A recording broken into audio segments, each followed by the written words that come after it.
Caleb Boone n'avait pas touché son revolver depuis 3 ans. Il l'avait enterré dans une boîte en fer blanc rouillée sous le plancher, juste à côté de la partie de lui-même qu'il ne voulait plus jamais retrouver. Mais en ce mardi après-midi caniculaire de l'été 1876, quand une jeune fille aux pieds nus s'est effondrée à son portail avec 2 nouveaux-nés enveloppés dans un tissu ensanglanté et a murmuré « Ils ont tué ma maman et mon papa, et ils viennent chercher les jumeaux maintenant. » Caleb a déterré cette boîte en fer blanc et tout ce que la vallée de l'Arizona avait oublié de lui est revenu au galop. Si une histoire comme celle-ci vous touche, abonnez-vous à notre chaîne, activez la cloche de notification et suivez-nous jusqu'au tout dernier mot. Et laissez un commentaire pour me dire de quelle ville vous nous regardez. Je veux voir jusqu'où cette histoire peut voyager. L'été de 1876 s'abattit sur le territoire de l'Arizona comme une punition. Le soleil écrasait le sol de la vallée avec une chaleur qui se moquait de qui vous étiez ou de ce que vous aviez survécu. Il cuisait l'argile rouge jusqu'à la rendre dure comme du fer, transformait les lits des ruisseaux en craie et poussait chaque être vivant, homme comme bête, vers l'ombre et le silence. Caleb Boone avait appris à apprécier les deux. Son ranch se trouvait à l'extrême est de la vallée, une modeste étendue de poteaux de pin usés par le temps et de planches blanchies par le soleil qui, à première vue, semblait perdre une lente bataille contre le temps. Une petite grange, un pâturage clôturé où 3 chevaux se déplaçaient sans urgence, un potager que Caleb entretenait chaque matin avant que la chaleur ne rende la pensée difficile, pour quiconque passait sur la route principale. Ce qui n'arrivait pas souvent. C'était le genre d'endroit où un homme se retirait quand il en avait fini avec le monde. Cette évaluation n'était pas fausse. Caleb avait 48 ans et était bâti comme les vieilles roues de chariot, pas élégant, mais indéniablement solide. Ses mains portaient des cicatrices sur les jointures, des cicatrices qui n'avaient rien à voir avec des poteaux de clôture ou des mancherons de charrue. Sa mâchoire portait une barbe de 3 jours parsemée de gris et l'immobilité particulière d'un homme qui avait depuis longtemps cessé d'avoir besoin de combler le silence par du bruit. Il était arrivé dans cette vallée durant l'hiver de 1873 avec un cheval, un sac de couchage et la ferme intention de disparaître. Cela avait plutôt bien fonctionné. Ce mardi après-midi, Caleb était accroupi près de la clôture est, s'efforçant de replanter un poteau desserré dans le sol sec quand il l'entendit. Pas des bruits de sabots, pas le vent, quelque chose de plus petit, de plus désespéré. Il se redressa lentement, une main se déplaçant instinctivement vers l'endroit vide sur sa hanche où vivait autrefois une ceinture de pistolet. Une vieille habitude, disparue maintenant. Il se retourna et il la vit. Elle courait au milieu du chemin de terre, pieds nus. Sa robe, peut-être bleu pâle autrefois, était déchirée aux 2 épaules et sombre de sueur, et de quelque chose d'autre que les yeux de Caleb ne voulaient pas encore nommer. Elle était petite, elle ne pouvait pas avoir plus de 10 ou 11 ans, avec des cheveux noirs plaqués sur son visage et les 2 bras serrés autour de quelque chose empaqueté contre sa poitrine. De quelque chose, elle courait comme si elle savait exactement ce qui la poursuivait et était terrifiée à l'idée de découvrir à quelle distance cela se trouvait. Caleb franchit le portail de la clôture et se dirigea vers la route. Elle le vit et sa course se brisa. Juste une demi-seconde d'hésitation. Le calcul animal d'une enfant qui avait appris récemment et douloureusement que tous les hommes n'étaient pas dignes de confiance. Puis elle continua de courir droit sur lui. Elle parvint à moins de 3 mètres du portail avant que ses jambes ne la lâchent. Caleb parcourut la distance en 4 longues foulées et la rattrapa avant qu'elle ne touche le sol.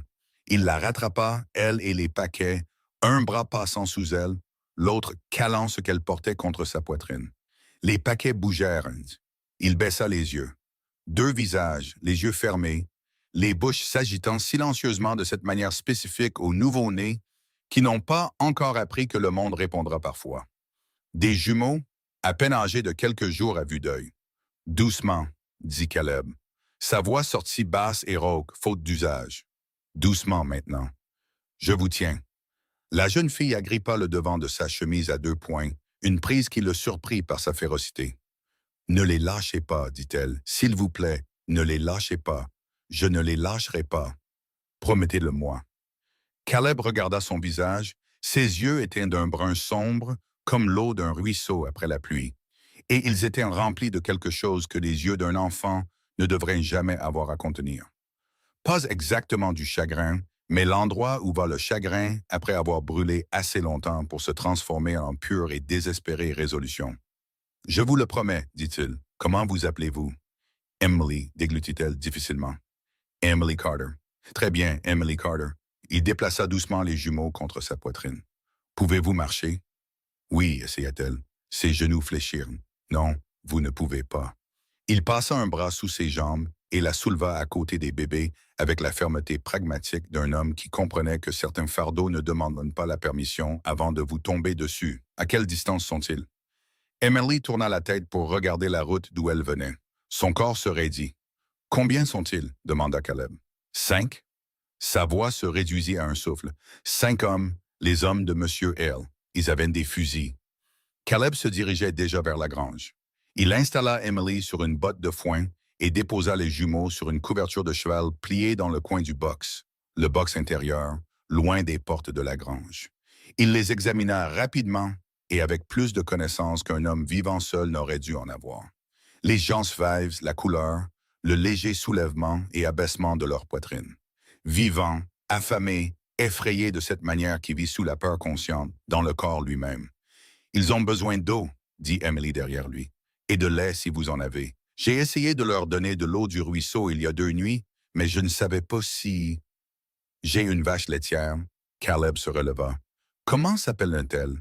Emily cligna des yeux comme si la question était une que personne ne s'attendait à ce qu'on lui pose. Lily, dit-elle, et Rose. Maman les a nommées juste après leur naissance.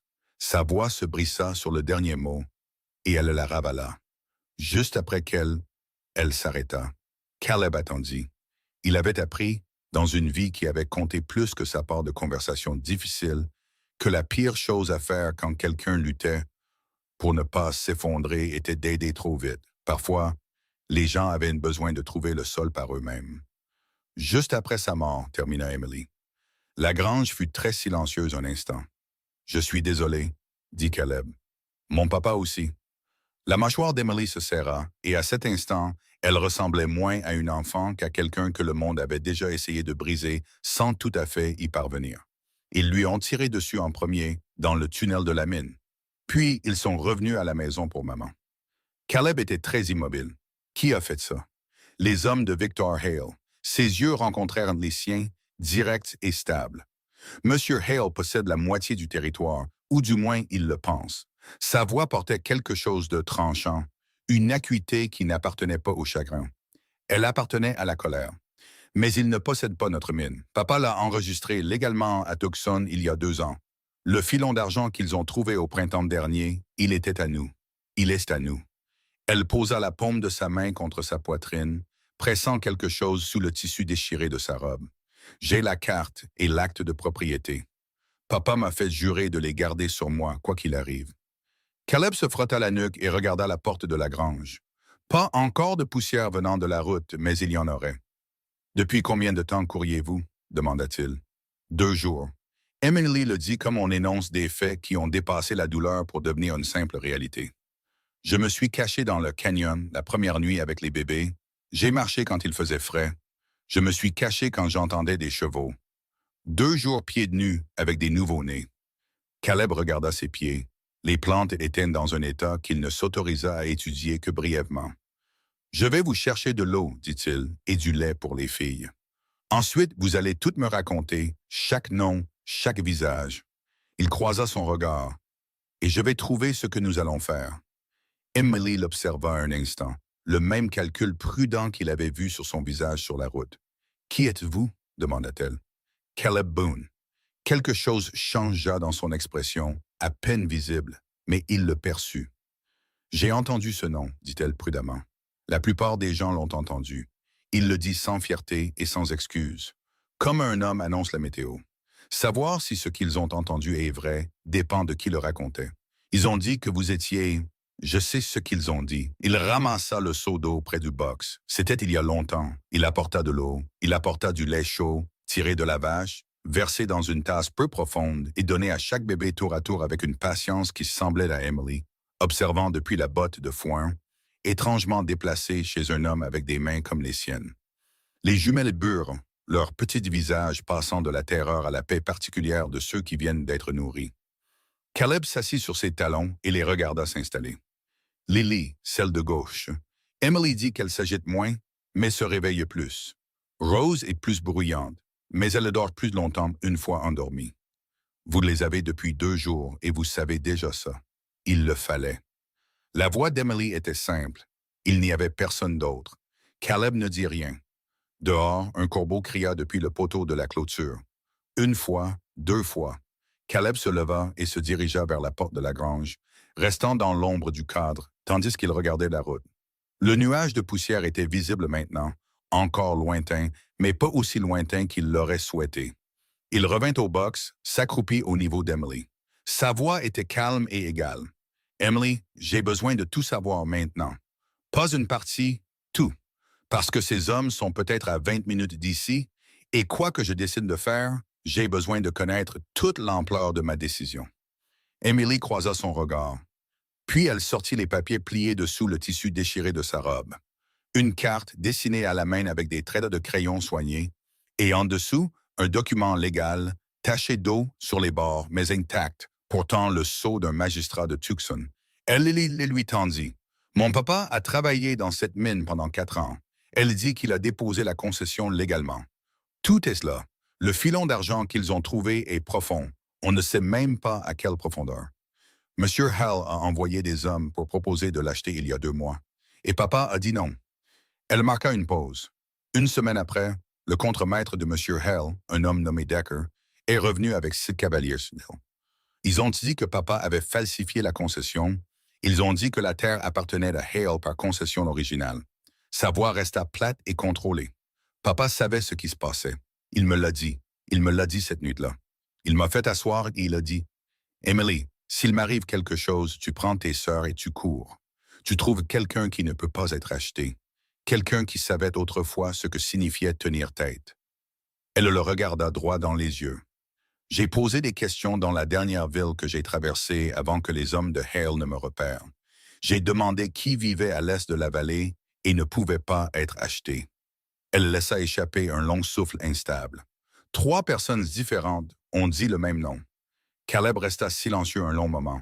« Les gens intelligents auraient dit que je suis un homme qui a renoncé à tout ça, dit-il. « Peut-être. » Et Billy ne baissa pas les yeux. « Ont-ils tort? » Le corbeau cria de nouveau depuis le poteau de la clôture. Caleb se leva. Il se dirigea vers le coin arrière de la grange et s'accroupit à côté de la planche la plus basse du mur de céleri. Il enfonça 2 doigts dans l'interstice entre la planche et le sol et tira la planche. En dessous, enveloppée dans une toile cirée noircie par le temps, se trouvait une boîte en fer blanc. Il se releva, la tenant dans ses mains, et la regarda un instant. Comme un homme regarderait une lettre qu'il s'était écrite des années auparavant, sachant qu'elle contenait quelque chose de vrai qu'il avait essayé d'oublier. Puis il l'ouvrit. Le revolver Colt à l'intérieur était propre. Il s'en était assuré, même en l'enterrant. Il avait su, une partie silencieuse et froide de lui l'avait toujours su, que le nettoyer et l'enterrer était ce qui se rapprochait le plus d'un compromis que le monde lui laisserait. Il vérifia le barillet, chargea les 2 chambres qu'il gardait vides par habitude et par réflexe, et par la vieille discipline qui disait qu'une arme chargée dans des mains incertaines était un danger. Il n'était plus incertain. « Préparez les bébés à bouger, dit-il. Vous allez dans la cave sous la maison. Murs en pierre, une seule entrée. Vous la verrouillez de l'intérieur. » Emily était déjà sur pied. « Qu'allez-vous faire? » demanda-t-elle. Caleb glissa le revolver à l'arrière de sa ceinture, attrapa son chapeau sur le crochet au mur. « Je vais me tenir au portail d'entrée, dit-il, et avoir une conversation. » Et Millie lui attrapa le bras. Sa poigne était forte. « Ils sont 5, dit-elle, et ils ont des fusils, et ils travaillent pour un homme qui a déjà tué et payé pour faire disparaître les corps. Je sais. » Il baissa les yeux sur la main d'Emily sur son bras, puis sur son visage. C'était encore là, cette chose dans ses yeux qui était plus vieille que 11 ans. « Tout ira bien, dit-il. Comment le savez-vous? Parce que j'ai déjà eu ce genre de conversation. » Il inclina le bord de son chapeau, et je suis toujours là. Il se tenait au portail quand ils arrivèrent. 5 cavaliers, comme annoncé. Ils arrivèrent au galop et s'arrêtèrent net en le voyant debout, seul sur la route, chapeau baissé, les pouces ballants le long de ses flancs. Le cavalier de tête était un homme à la poitrine large, vêtu d'un gilet noir orné d'une étoile de shérif adjoint sans nom de comté. Le genre d'insigne qu'un homme achète, pas qu'il mérite. Il avait des yeux plats et pâles et une façon de s'asseoir sur son cheval qui communiquait qu'il était habitué à ce que les gens reculent à son arrivée. Il regarda Caleb. Caleb le regarda. « Bonjour, dit Caleb. Nous cherchons une fille. » L'homme au gilet dit, environ 10, 11 ans, cheveux noirs. Elle avait peut-être quelques paquets avec elle. « C'est ça. Vous avez vu quelque chose comme ça passer sur cette route? » Caleb sembla y réfléchir. Il prit son temps. « Je ne peux pas dire que oui, dit-il. J'ai travaillé sur la clôture arrière la majeure partie de la journée. » Les yeux plats de l'homme balayèrent le ranch, la grange, la maison, la clôture, le poteau d'attache. « Ça vous dérange si on jette un œil? » dit-il. Les mots étaient formulés comme une question. Le ton ne l'était pas. « Ça me dérange beaucoup, en fait. » La voix de Caleb resta calme. Le ranch d'un homme, ce sont ses affaires. Si vous voulez fouiller une propriété privée, vous apportez un mandat du comté et un homme de loi du comté, pas une étoile achetée en magasin. Le silence qui suivit était du genre à faire bouger les chevaux. « Vous savez à qui vous parlez, dit l'homme. « Je sais ce que vous êtes, dit Caleb. J'ai connu des hommes comme vous toute ma vie. Vous êtes un homme de main. Vous êtes payé pour pousser et vous avez l'habitude de pousser des gens qui ne résistent pas fort. » Il leva les yeux vers l'homme sans bouger d'un pouce. Je ne riposte pas en douceur. Un des autres cavaliers, plus jeune avec une nervosité dans le regard, commença à bouger sa main vers sa hanche. « Je ne ferai pas ça, dit Caleb. » Il n'éleva pas la voix. Il ne chercha rien. Il le dit simplement. Et quelque chose dans sa façon de le dire, calme, certain, complètement sans théâtralité, immobilisa la main du jeune cavalier. L'homme au gilet l'étudia un long moment. « Votre nom, dit-il. » Caleb le lui dit. L'effet ne fut pas immédiat. Il fallut 3, peut-être 4 secondes pour que le nom voyage des oreilles de l'homme jusqu'à l'endroit de son cerveau où il avait été classé. Quand il arriva, quelque chose changea dans son expression. Pas de la peur, exactement, mais une recalibration, une réévaluation. « Vous êtes loin de votre réputation, » dit l'homme. « Une réputation reste là où on la laisse, » dit Caleb. « J'ai laissé la mienne il y a un moment, mais je me souviens où je l'ai mise. » Un autre silence. Puis l'homme au gilet regarda ses cavaliers. Une communication passa entre eux qui ne nécessitait pas de mots. « Nous reviendrons, » dit-il à Caleb. « Je m'y attends, » dit Caleb. « Je serai là. » Il les regarda repartir sur la route jusqu'à ce qu'ils disparaissent de sa vue, puis il resta là un instant de plus, écoutant la qualité particulière du silence qui suit quand quelque chose de mauvais a été reporté plutôt qu'empêché. Il se retourna et retourna à la maison. Emily était à la porte de la cave quand il entra. Elle avait entendu chaque mot à travers le plancher. « Ils reviendront ce soir, dit-elle. Decker, celui avec le gilet. Il n'aime pas les témoins, je sais. » Caleb s'assit à la table de la cuisine.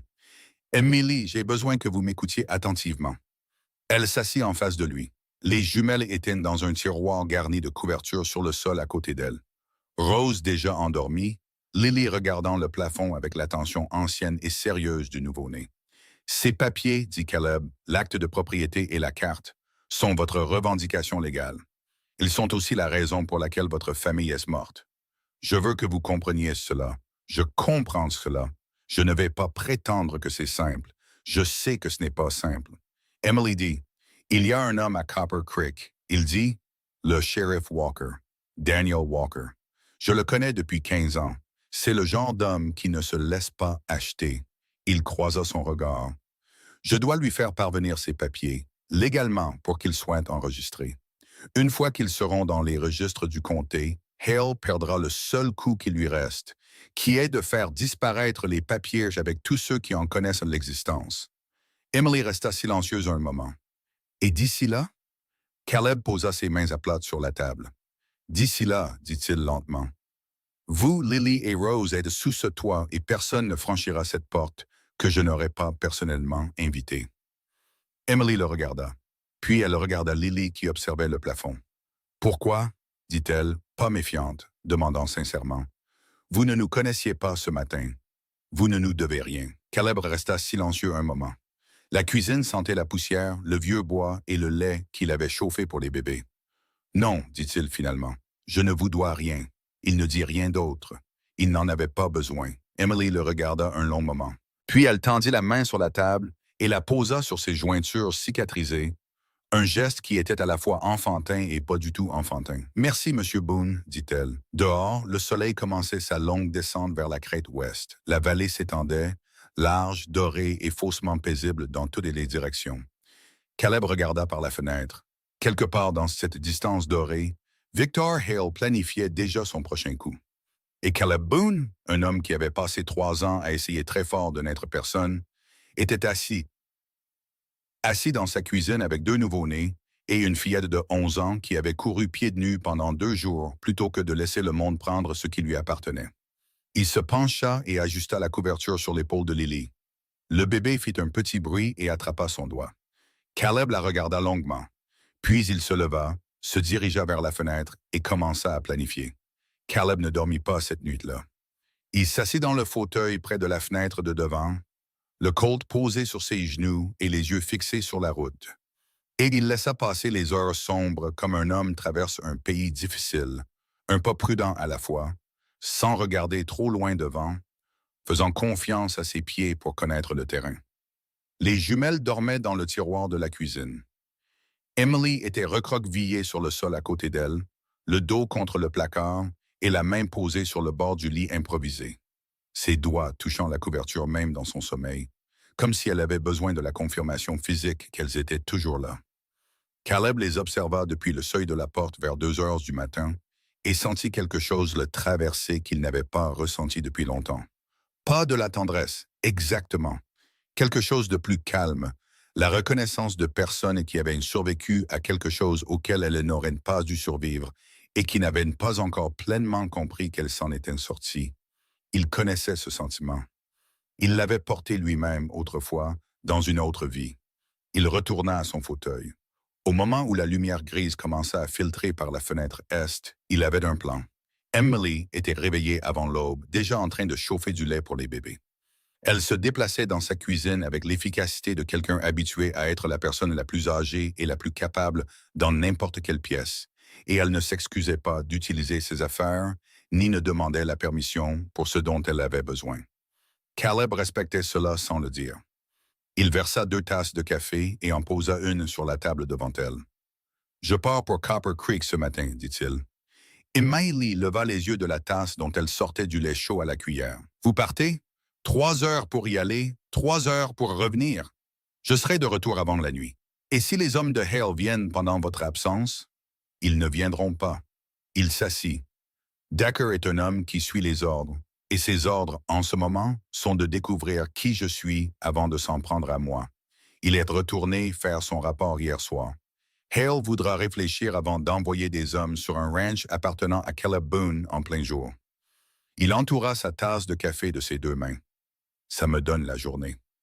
Emily resta silencieuse un moment, l'observant avec ses 2 yeux si vieux. « Et si vous vous trompez, dit-elle, alors vous verrouillez la cave de l'intérieur et vous ne l'ouvrez pour personne dont vous ne reconnaissez pas la voix. » Il soutint son regard. « Mais je ne me trompe pas. » Elle le regarda une seconde de plus, puis retourna au bébé. Rose avait commencé à s'agiter. Un son fin et croissant que Caleb apprenait déjà à reconnaître comme sérieux. « Il y a un fusil sous le lit de camp dans la pièce du fond, dit-il. Vous savez vous en servir? » Emily attrapa Rose sans lever les yeux. « Papa m'a appris. » Bien, il se leva. « Ne l'utilisez que si c'est nécessaire. Si vous l'utilisez, faites en sorte que ça compte. » Elle leva alors les yeux vers lui et le coin de sa bouche bougea. « Pas tout à fait un sourire. Pas tout à fait. Pas un. Vous parlez comme lui, dit-elle, mon papa. » Caleb prit son chapeau. Il ne répondit rien à cela car il n'y avait rien d'utile à dire. Il hocha simplement la tête une fois et alla seller son cheval. Copper Creek se trouvait au pied de la route du Canyon, une ville qui avait grandi rapidement autour d'un poste de traite, d'une source d'eau et de ce genre particulier d'ambition qui caractérisait les colonies de la frontière dans les années 1870. Moitié légitime, moitié espérant que personne ne regarde de trop près. Elle avait une banque, 3 saloons, une épicerie, un bureau d'enregistrement des terres et un bureau du shérif avec un homme dedans qui, contre toute attente, s'était avéré valoir quelque chose. Caleb entra en ville sans se presser et attacha son cheval devant le bureau du shérif. Daniel Walker était à son bureau quand Caleb franchit la porte et il resta très immobile pendant exactement le temps qu'il faut à un homme pour confirmer que ce qu'il voit est réel. Puis il se leva. Caleb Boone, dit-il, j'avais entendu dire que vous étiez mort. J'ai entendu ça aussi quelquefois. Caleb dit, ça n'a jamais tenu. Walker était un homme mince dans la cinquantaine, avec une étoile de shérif portant un vrai nom de comté et ce genre particulier de fermeté dans les yeux qui vient d'avoir pris une série de décisions difficiles et d'avoir pu vivre avec toutes. Lui et Caleb se connaissaient depuis une transhumance en 61, une fusillade en 64 et une nuit de mauvais whisky partagée entre les deux, dont aucun d'eux ne parlait. « Asseyez-vous, dit Walker. Vous voulez du café? J'en ai déjà bu. J'ai besoin de 5 minutes, puis j'ai besoin que vous agissiez en fonction de ce que je vais vous dire. » Caleb s'assit. Une famille nommée Carter, James et Sarah Carter. Ils exploitaient une mine d'argent dans le Canyon Sud, concession enregistrée à Tucson il y a 2 ans.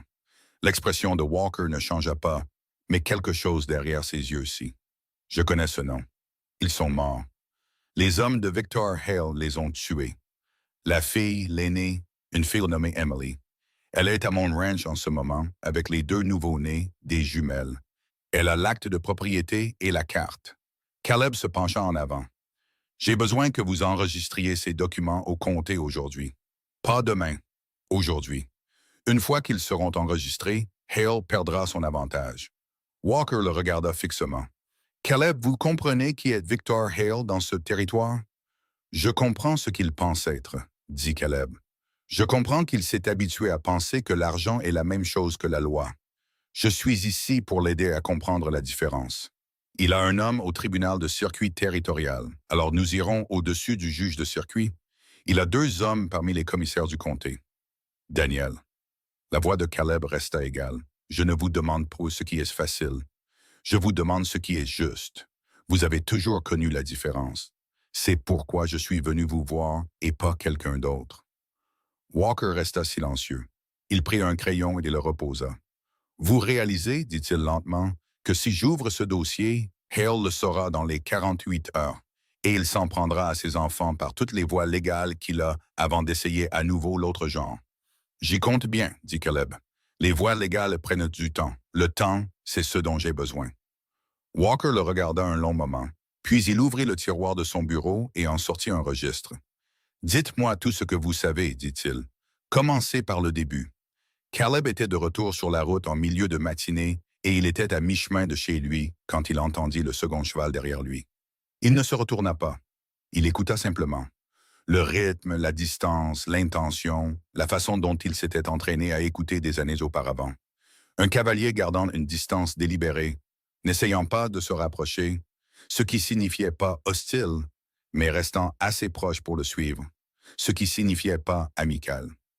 Il quitta la route derrière une formation rocheuse et attendit.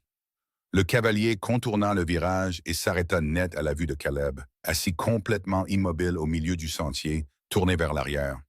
C'était un jeune homme, peut-être 25 ans, dans un manteau de route marron, montant une jument alezane. Il avait l'air de quelqu'un qui avait passé tout son trajet à rassembler le courage de faire quelque chose, et qui était maintenant consterné de découvrir que ce quelque chose avait été devancé. « Vous me suivez depuis la sortie est de la ville, » dit Caleb agréablement. « Vous voulez me dire pourquoi ou je dois deviner? » Le jeune homme déglutit. « Mon nom est Tommy Briggs. Je travaillais au bureau foncier de Hale. » Il sortit quelque chose de la poche de son manteau, un morceau de papier plié, et le tendit comme s'il pouvait le mordre. « Je dois donner ça à quelqu'un qui va en faire quelque chose. Un homme en ville a dit que vous étiez la personne à trouver. » Caleb s'avança et prit le papier, le déplia. C'était une lettre datée de 3 jours, de Victor Hale à son contremaître Decker. Caleb la lut une fois, puis il la relut. La lettre n'était pas vague. Elle exposait, dans le langage propre et professionnel d'un homme qui n'avait jamais eu de raison de craindre la documentation, exactement ce qui avait été fait à James et Sarah Carter et exactement ce que Hale voulait qu'on fasse ensuite. Les jumelles étaient mentionnées directement, non par leur nom, mais par la phrase « les héritiers restants ». Et ce que Hale voulait qu'on leur fasse n'était pas quelque chose que Caleb allait lire 2 fois. « Où avez-vous eu ça? » dit Caleb. « Je l'ai copié, dit Tommy. L'original est dans le bureau de Hale. J'ai fait la copie il y a 3 nuits quand le bureau était vide.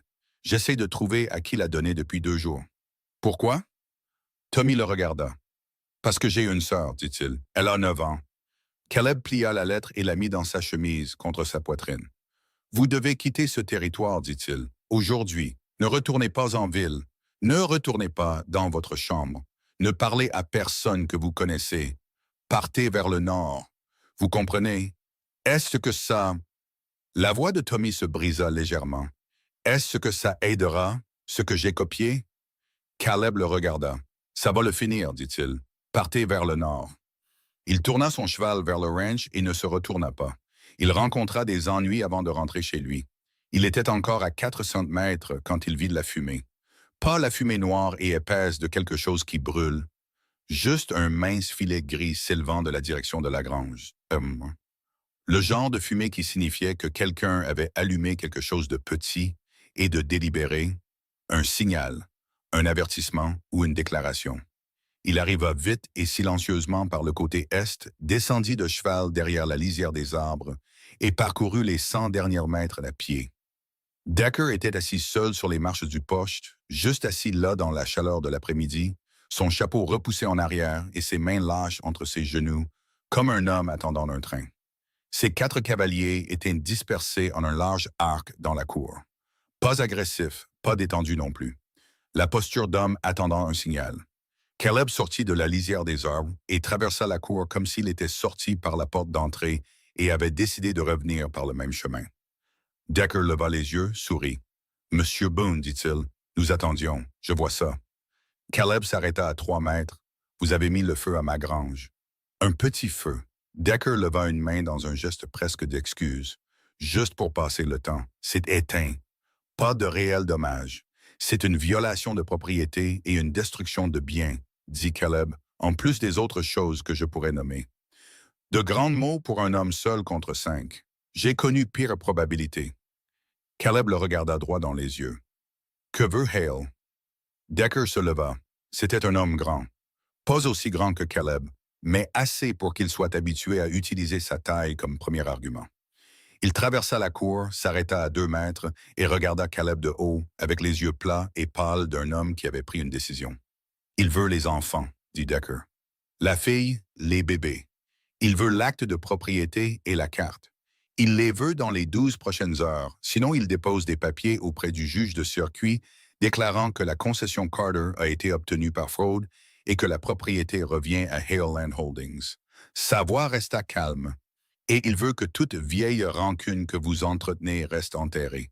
Il est prêt à vous dédommager. 500 $ pour que vous partiez vers le sud et que vous oubliez tout ce que vous avez vu. 500 $. Caleb resta silencieux un moment. Puis il dit, « Ces papiers sont déjà enregistrés au comté. » Le silence qui suivit fut complet. Le visage de Decker passa par plusieurs expressions en succession rapide. L'incrédulité d'abord, puis le calcul, puis quelque chose de plus froid. « Vous bluffez, dit-il. Je suis allé à Copper Creek ce matin et je me suis assis en face du shérif Daniel Walker et je l'ai regardé enregistrer la concession Carter dans le registre du comté de sa propre main. » Caleb fit un pas en avant. « C'est fait. C'est enregistré. Hale peut déposer tous les papiers de tribunal de circuit qu'il veut. Le registre du comté est le premier document que tout juge examinera et il montrera que la concession a été légalement enregistrée et légalement défendue. » Il s'arrêta. « Et j'ai autre chose. Quelque chose qui va rendre les prochaines semaines très inconfortables pour Victor Hale si ça arrive sur le bon bureau à Tucson. » Il laissa cela en suspens. Decker le fixa. « Qu'est-ce que c'est? » « Une lettre, dit Caleb, de la propre main de Hale, qui décrit en détail ce qui a été fait à James et Sarah Carter et ce que Hale voulait qu'on fasse à leur fille. » L'air dans la cour changea. 2 des 4 cavaliers échangèrent un regard. Pas le regard d'hommes réévaluant leur stratégie, mais le regard d'hommes se demandant à quelle vitesse ils pourraient devenir des hommes qui n'avaient jamais été dans cette cour. La mâchoire de Decker se serra. C'est une accusation grave. C'est une lettre sérieuse. Caleb inclina légèrement son chapeau. « Vous voulez retourner voir Hale et lui dire que sa lettre existe et qu'elle n'est plus dans son bureau. Laissez-le décider de ce qu'il veut faire ensuite. Mais dites-le lui. Dites-lui clairement que ses enfants sont sous mon toit et que je ne suis pas le genre d'homme à se laisser persuader pour 500 dollars. Decker le regarda longuement. Le calcul qui se déroulait derrière ses yeux était visible et pas entièrement stupide. Caleb lui accorda cela. Il faisait le calcul. Le calcul, dans ce cas, consistait à additionner la valeur de la réputation de Caleb Boone à ce que Victor Hale payait et à constater que les chiffres ne s'équilibraient pas. Vous allez vous faire un mauvais ennemi. Decker dit que c'est lui qui a commencé. Caleb dit « Pas moi ». Un autre silence, puis Decker fit un signe de tête à ses cavaliers et se tourna vers son cheval. Il s'arrêta, un pied dans l'étrier, et se retourna. « Ce n'est pas fini. »« Non, acquiesça Caleb, ça ne l'est pas. » Il les regarda s'éloigner. Puis il resta dans la cour jusqu'à ce que la poussière retombe et que le bruit des sabots s'estompe complètement. Alors la porte de la cave s'ouvrit et Emily sortit, Rose dans ses bras et Lily dans une écharpe qu'elle avait confectionnée avec son rideau de cuisine. Son visage pâle, sa mâchoire serrée et ses yeux absolument furieux. « J'ai tout entendu, dit-elle. Je m'en doutais. Vous lui avez parlé de la lettre. Oui, maintenant, Hale sait que vous l'avez. C'est le but. » Caleb prit Lily de l'écharpe avec précaution. Le bébé cligna des yeux à la lumière, puis attrapa son col à 2 poings. Tant que Hale pense que la lettre est cachée quelque part, il continuera à faire pression pour la récupérer discrètement. Maintenant, il sait qu'elle est connue. Maintenant, il doit se demander si s'en prendre à ce ranch améliore sa situation ou l'aggrave considérablement. Emily y réfléchit. Son expression furieuse se mua en quelque chose de plus compliqué. « C'est très intelligent, dit-elle avec le ton de quelqu'un qui ne s'y attendait pas entièrement. N'ayez pas l'air si surprise. » Il porta Lily vers la maison. « Comment vont-elles? Elles ont encore faim. » Suivit Emily. « Elles ont toujours faim. » Elle s'arrêta à la porte. « Caleb, » il s'arrêta. « Quand Decker reviendra, et il reviendra, ce ne sera pas pour parler, dit-elle simplement, avec la franchise de quelqu'un qui avait vu ce que les hommes de Hale étaient prêts à faire. Il viendra avec plus d'hommes, et il ne s'arrêtera pas à la clôture. » Caleb la regarda par-dessus la petite tête sombre de Lily. « Je sais, dit-il. Alors nous avons besoin de plus qu'un plan. » Elle lui tint la porte ouverte, ses yeux fermes. « Nous avons besoin de gens. » Caleb pensa à Daniel Walker assis en face de lui avec son registre ouvert. Il pensa à Tommy Briggs chevauchant vers le nord, avec le regard particulier d'un jeune homme qui avait fait quelque chose qu'il savait lui coûterait. Il pensa à la vallée s'étendant dans toutes les directions et à tous les gens qui y avaient vécu sous l'ombre de Victor Hale, assez longtemps pour avoir oublié ce que la lumière du jour ressentait. « Je connais peut-être un endroit où en trouver, dit-elle. Il entra. La maison sentait le lait chaud, le vieux bois, et quelque chose qu'il n'avait pas encore pu nommer. Quelque chose qui s'était glissé silencieusement au cours des dernières 24 heures sans qu'il y prête attention. Il lui fallut s'asseoir à la table de la cuisine et regarder Emily en face de lui, Rose dans ses bras, Lily tendant la main vers le bord de la table pour comprendre ce que c'était. La vie. La maison sentait la vie. Il baissa les yeux sur les petits doigts déterminés de Lily se crispant sur le bord de la table, et quelque chose dans sa poitrine bougea, vieux, résistant, et bougeant quand même, comme la pierre bouge sous l'eau qui coule longtemps. Puis il l'entendit, des bruits de sabots venant vite, pas de la route où Decker était parti, mais du sud. Il fut debout et à la fenêtre avant que le son ne finisse de s'enregistrer, sa main déjà sur le colt. 3 cavaliers arrivant à toute vitesse à travers le terrain découvert depuis la direction de la route du canyon. Pas les hommes de Hale, des chevaux différents, une posture différente. Il regarda de plus près. Le cavalier de tête était une femme. Elle chevauchait comme si elle avait chevauché toute la journée et avait l'intention de continuer jusqu'à ce que quelqu'un l'arrête. Et elle avait un fusil sur sa selle et l'air de quelqu'un qui avait déjà pris toutes les décisions nécessaires et n'avait plus envie de discuter de quoi que ce soit qui suggère le contraire. Elle s'arrêta brusquement à la clôture et regarda directement Caleb à travers la fenêtre. Il ne connaissait pas son visage, mais Emily fit un bruit derrière lui. C'est comme moins sanglot, mi-autre chose, et le dépassa pour sortir avant que Caleb ne puisse dire un mot. « Tante Ruth! » cria-t-elle. « Tante Ruth, vous nous avez trouvés! » La femme était descendue de son cheval avant qu'Emily n'atteigne le portail, et elle attrapa la jeune fille à 2 bras et la serra avec la férocité de quelqu'un qui avait cherché longtemps et n'allait pas la lâcher maintenant. Caleb se tenait sur le seuil de la porte avec Lily contre sa poitrine et regardait. La femme nommée Ruth serra Emily un long moment. Puis elle leva la tête par-dessus l'épaule d'Emily et regarda directement Caleb avec des yeux plus sombres que ceux d'Emily et considérablement plus dangereux. « Vous êtes Boone, dit-elle. « C'est moi, dit-il. Elle le regarda le bébé dans ses bras, le regarda de nouveau. « Mon frère vous faisait confiance, dit-elle. Il m'a envoyé une lettre il y a 2 semaines disant que s'il lui arrivait quelque chose, il y avait un homme nommé Caleb Boone, à l'est de la vallée, qui connaissait encore la différence entre ce qui est légal et ce qui est juste. Sa voix était égale et ses yeux ne l'étaient pas. Il a dit de vous trouver. » La vallée était très silencieuse. Caleb regarda Emily, toujours accrochée à sa tante. Il regarda les 2 cavaliers derrière Ruth, des hommes qu'il ne connaissait pas, avec l'air usé de gens qui étaient dans ce territoire depuis assez longtemps pour comprendre ce que cela coûtait. Il recula de la porte. « Entrez, dit-il, vous tous. Nous avons des choses à planifier et peu de temps pour le faire. » Ruth lâcha Emily.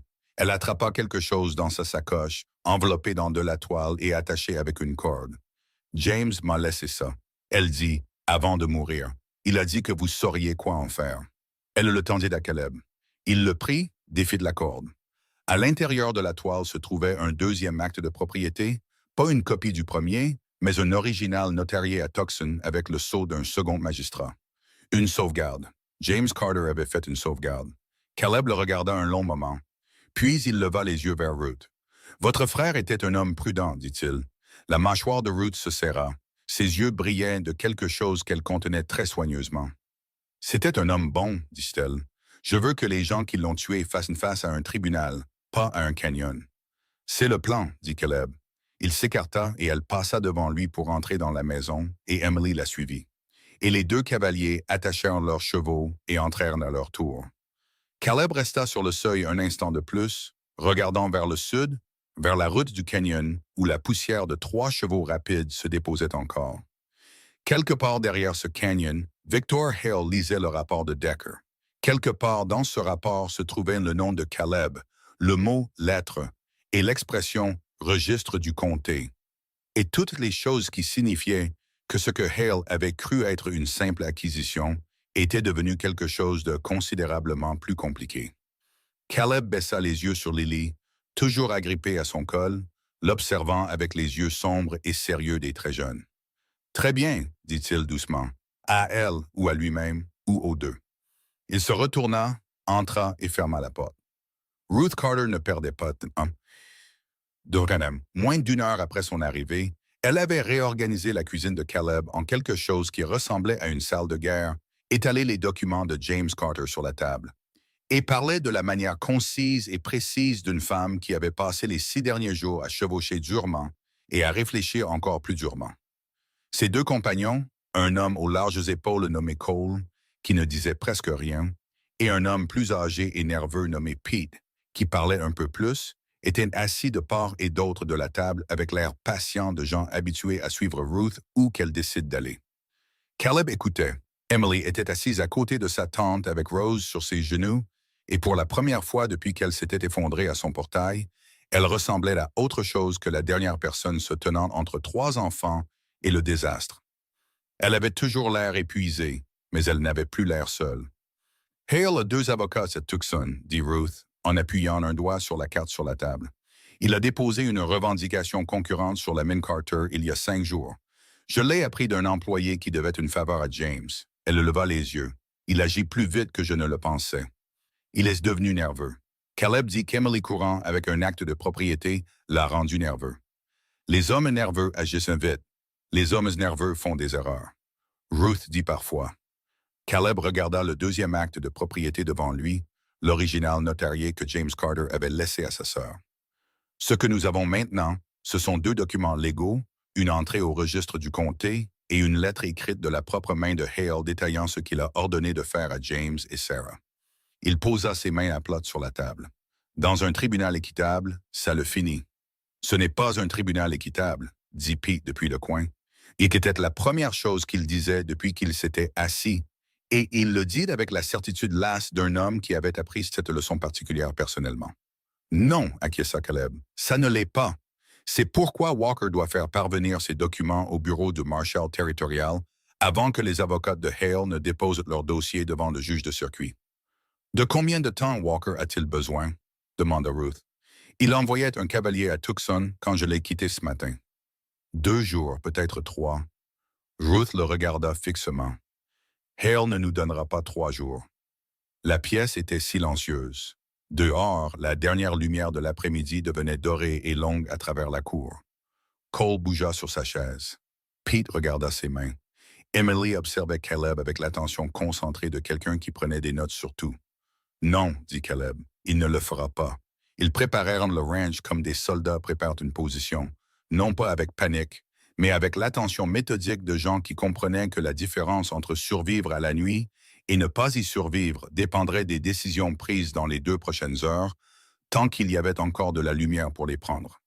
Cole renforça la porte de la grange avec 2 traverses et déplaça les chevaux de Caleb dans les boxes intérieures, où il serait plus difficile à effrayer. Pete parcourut le périmètre de la clôture avec Caleb et ils identifièrent les 3 approches qu'un groupe à cheval utiliserait le plus probablement, puis passèrent 40 minutes sur des contre-mesures que Caleb refusa de décrire en détail à Emily quand elle demanda. « Mieux vaut que vous ne sachiez pas exactement, dit-il. »« Mieux vaut que je sache, dit-elle. Je ne suis pas une enfant que vous devez protéger de l'information. » Caleb la regarda, 11 ans, avec les yeux de son père et la mâchoire de sa tante, et 3 jours de survie difficiles derrière elle. « Des fils-pièges sur l'approche sud, dit-il. Rien de mortel, bruyant, et le côté est à une planche large que j'ai laissée délibérément. Quiconque la trouve et pense être malin se retrouvera dans un espace très confiné en passant. » Emily hocha la tête, absorbant l'information. « Et la cave? Une entrée, des murs. » Des murs en pierre, le fusil dont je vous ai parlé, et 2 boîtes de munitions dans la caisse à côté du lit de Com.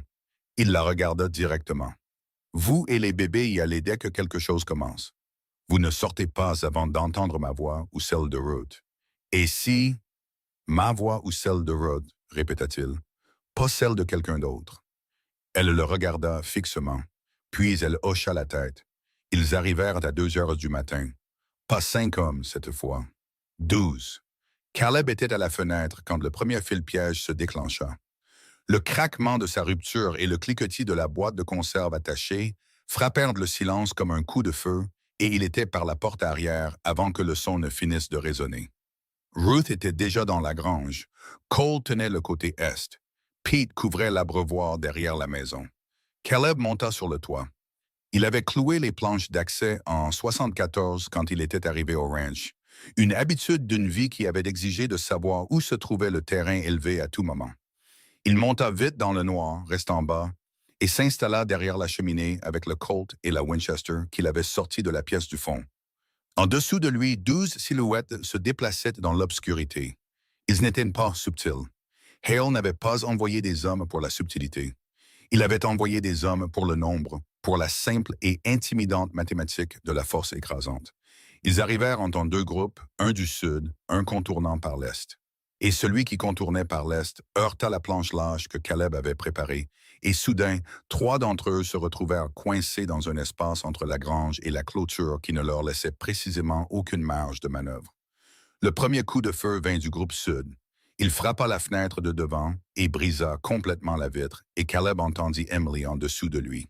Il entendit la porte de la cave, le verrou glissant, et quelque chose dans sa poitrine relâcha une tension qu'il ne savait pas qu'il tenait. Elle était à l'abri. Les filles étaient à l'abri. Bien. Il leva la Winchester. Il tira une fois sur le sol à 15 centimètres devant le cavalier de tête de l'approche sud. Le cheval se cabra, jetant l'homme, et le chaos frappa le groupe sud comme une vague. 4 hommes soudainement aux prises avec des chevaux effrayés, un cavalier à terre et l'information très bruyante qu'il y avait quelqu'un sur le toit.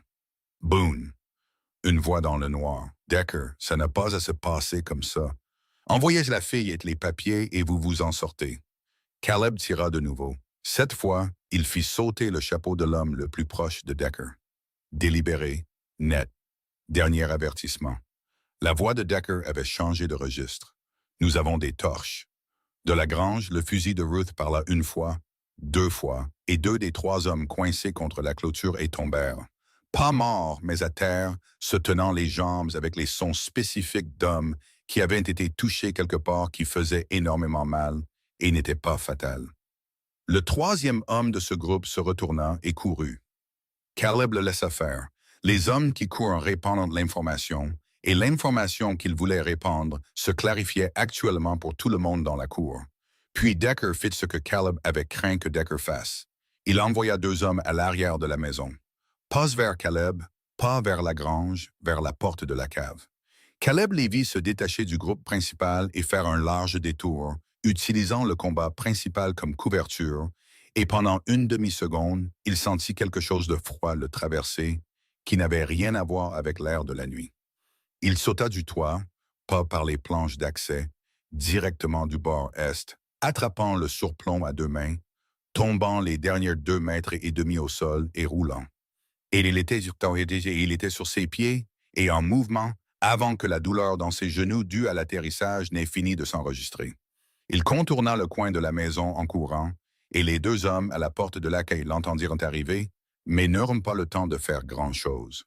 Le premier balança le canon d'un fusil à sa tête, et Caleb le prit sur son avant-bras, sentit les os vibrer sous l'impact, et lui enfonça son coude dans le visage assez fort pour le faire asseoir. Le second homme mit la main sur le loquet de la porte de la cave avant que Caleb n'attrape son col et ne le jette violemment contre le poteau de la clôture. Il se tint au-dessus d'eux, respirant fort, son bras lui faisant mal. De l'intérieur de la cave, il entendit Rose pleurer. « Emily, appela-t-il, c'est de moi. Restez où vous êtes. Restez où vous êtes. » Les pleurs ne s'arrêtèrent pas, mais c'étaient des pleurs, pas le silence. Et il préférait les pleurs au silence en ce moment, sans la moindre hésitation. Il se retourna vers la cour et s'arrêta. Decker se tenait à 5 mètres, avec un fusil pointé sur la poitrine de Caleb, et trois hommes le flanquant en un large arc. « Lâchez-le, dit Decker. Caleb regarda le fusil, les yeux de Decker derrière, les trois hommes flanquant et leur position. Il ne le lâcha pas. « Vous me tirez dessus, Caleb dit, et vous avez Ruth Carter dans cette grange avec une ligne de mire claire sur chaque homme dans cette cour. Vous avez Cole à la clôture et ce qui attend une excuse. » Il garda sa voix égale. « Et vous avez une lettre entre les mains de Walker à Copper Creek qui sera lue à voix haute à l'enquête le lendemain matin. » Il inclina légèrement la tête. « Comment Hale veut-il que ça se passe, Decker? Vous voulez retourner lui demander? » La mâchoire de Decker était assez serrée pour se briser. Son doigt était sur la gâchette et il faisait le calcul, et le calcul était le même mauvais calcul que cet après-midi dans la cour. Caleb attendit. Quelque part à l'est. La voix de Pete coupa l'obscurité. Le groupe sud se replie. Les yeux de Decker se tournèrent vers la gauche juste une demi-seconde. C'était suffisant. Caleb bougea, pas vers Decker, sur le côté, hors de la ligne du canon. Et Decker tira, et le coup passa à côté de lui, assez près pour qu'il entende l'air bouger. Et puis il était à portée de Decker, son avant-bras sur le fusil et son poids le poussant en avant. Et Decker était un homme grand, mais Caleb avait l'élan et l'intention, et ils tombèrent ensemble. Ce n'était pas élégant. C'était le travail laid et acharné de deux grands hommes qui savaient tous deux ce qu'ils faisaient, et dont aucun ne voulait perdre. Decker planta un coude dans les côtes de Caleb qui lui coupa le souffle, et Caleb mit une main sur la gorge de Decker, qui le persuada de cesser de bouger si énergiquement, et ils restèrent dans la poussière, le genou de Caleb sur la poitrine de Decker, et Decker faisant les bruits de respiration prudents d'un homme qui comprenait que la main sur sa gorge pouvait faire d'autres choix si on la pressait. « Dites à vos hommes de se replier, » dit Caleb. Il respirait fort, son bras lui faisait mal et ses côtes avaient quelque chose à dire sur le coup de coude. « Maintenant. » Decker leva les yeux vers lui. « Vous ne pouvez pas gagner ça, » dit Decker. Sa voix était tendue, mais les yeux plats et pâles calculaient toujours. Hale déposera une plainte au tribunal de circuit demain matin. Il aura une ordonnance du juge d'ici l'après-midi. Procédure légale, Boone. Vous ne pouvez pas se tirer sur une ordonnance du juge. Non, dit Caleb, mais je peux m'assurer que le juge lise une lettre de meurtre avant de signer quoi que ce soit. Il appuya légèrement. Dites à vos hommes, une pause assez longue pour la sentir. Repliez-vous, dit Decker à voix haute. Repliez-vous jusqu'à la route. Les bruits dans la cour changèrent. Des bosses sur la terre, des chevaux qui bougent, le bruit particulier d'hommes armés qui se retirent. Caleb se leva. Il garda le Colt sur Decker pendant que l'homme se relevait et s'époussetait avec la dignité de quelqu'un prétendant que les 2 dernières minutes n'avaient pas eu lieu. « Retournez voir Hale, dit Caleb. Dites-lui que c'est fini. Dites-lui que Walker a tout. » Decker redressa son gilet. Ses yeux n'avaient pas changé. « Il détruira Walker, dit-il. Il annulera cet enregistrement de comté. Il a des moyens. Peut-être. » Caleb ne bougea pas. « Mais il devra le faire à découvert maintenant. Et c'est à découvert que les hommes comme Hale perdent. » Decker le regarda un long moment. Puis il se dirigea vers son cheval, monta et partit vers la route sans se retourner. Ruth sortit de la grange, son fusil sur le bras et du sang sur sa manche qui s'avéra provenir d'une coupure au-dessus de son coude et non de quelque chose de pire. Cole arriva de la clôture et, avec un visage contusionné, une jointure cassée, et l'expression d'un homme qui n'était pas entièrement mécontent de la façon dont sa soirée s'était déroulée. Pete émergea de derrière l'abreuvoir, son chapeau de travers, et confirma que le groupe sud était parti.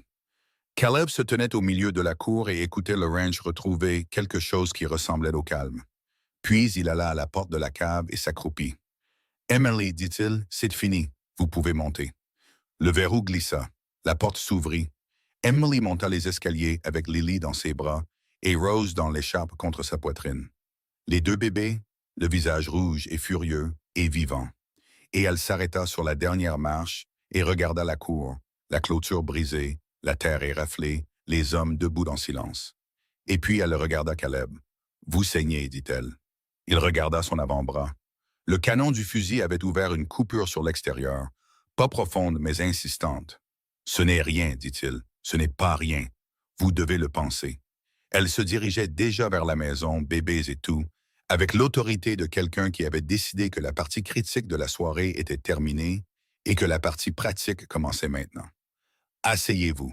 Je sais où sont vos bandages. » Caleb regarda Ruth, qui observait sa nièce avec une expression partagée entre le chagrin et quelque chose de farouchement, douloureusement fier. « C'est la fille de son père, dit Ruth doucement. « Je vois ça, dit Caleb. » Il entra et s'assit à la table de la cuisine et laissa Emily lui pincer le bras avec la compétence concentrée de quelqu'un qui avait clairement déjà fait ça, tandis que Lily reposait dans le creux de son autre bras et regardait le plafond avec son attention sérieuse caractéristique, et que Rose dormait contre la poitrine d'Emily avec la profonde indifférence de celle qui venait d'être nourrie. C'était, pensa Caleb, la sensation la plus étrange qu'il ait ressentie depuis des années. Pas la nuit et pas le combat. C'était des choses familières, comme une vieille douleur était familière. C'était ceci. Assis à une table dans sa propre cuisine avec une enfant lui pansant le bras et un bébé dans le creux de son coude, et les bruits de Ruth, Cole et Pete parlant doucement dans la pièce voisine, et la maison pleine de souffle, de voix et de conséquences. Il n'avait pas ressenti le poids des autres depuis très longtemps. Il avait oublié, délibérément oublié, que ce poids pouvait aussi être de la chaleur. « Caleb, dit Emily, elle ne leva pas les yeux de son bandage. Oui. Quand ce sera fini, elle noua le bandage avec un nœud ferme et efficace. Qu'est-ce qui nous arrivera? » Il la regarda. Elle regardait le bandage, le lissant avec son pouce, ne le regardant pas, ce qui lui indiqua que la question lui avait coûté quelque chose à poser. « C'est une conversation pour quand ce sera fini, dit-il. Je veux savoir maintenant. » Elle leva les yeux. Ses yeux étaient fermes et fatigués et demandaient quelque chose qui allait bien au-delà des mots. « J'ai besoin de savoir qu'il y a un maintenant à planifier. » Caleb resta silencieux un moment.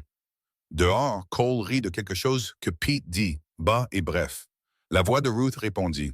« Vous n'irez nulle part. » Caleb dit. « Aucun de vous, tant que nous ne saurons pas que vous êtes en sécurité. » C'est aussi loin que je peux voir pour l'instant. Ce n'était pas tout ce qu'elle demandait. Il le savait. Elle le savait aussi. Mais elle hocha la tête une fois, et une partie de la tension dans ses épaules se relâcha, et elle retourna lisser le bandage d'une manière qui suggérait que la réponse avait été suffisante. Pas complète, mais suffisante. Puis Cole apparut sur le seuil. Son expression avait changé. Le regard facile d'un instant auparavant avait disparu. « Un cavalier arrive, dit-il. Du sud, vite, un seul cheval. » Tout le monde s'immobilisa.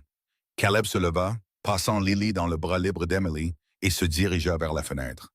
Un seul cavalier arrivant à toute vitesse. Et même dans le noir, Caleb pouvait voir que le cheval était poussé à sa limite. La course effrénée de quelqu'un qui n'avait plus le temps d'être prudent avec l'animal. Le cavalier s'arrêta au portail et tomba presque de sa selle. Caleb était à la porte. L'homme au portail était jeune, et Caleb ne le reconnut pas jusqu'à ce que l'homme repousse son chapeau et que la lumière de la lanterne éclaire son visage.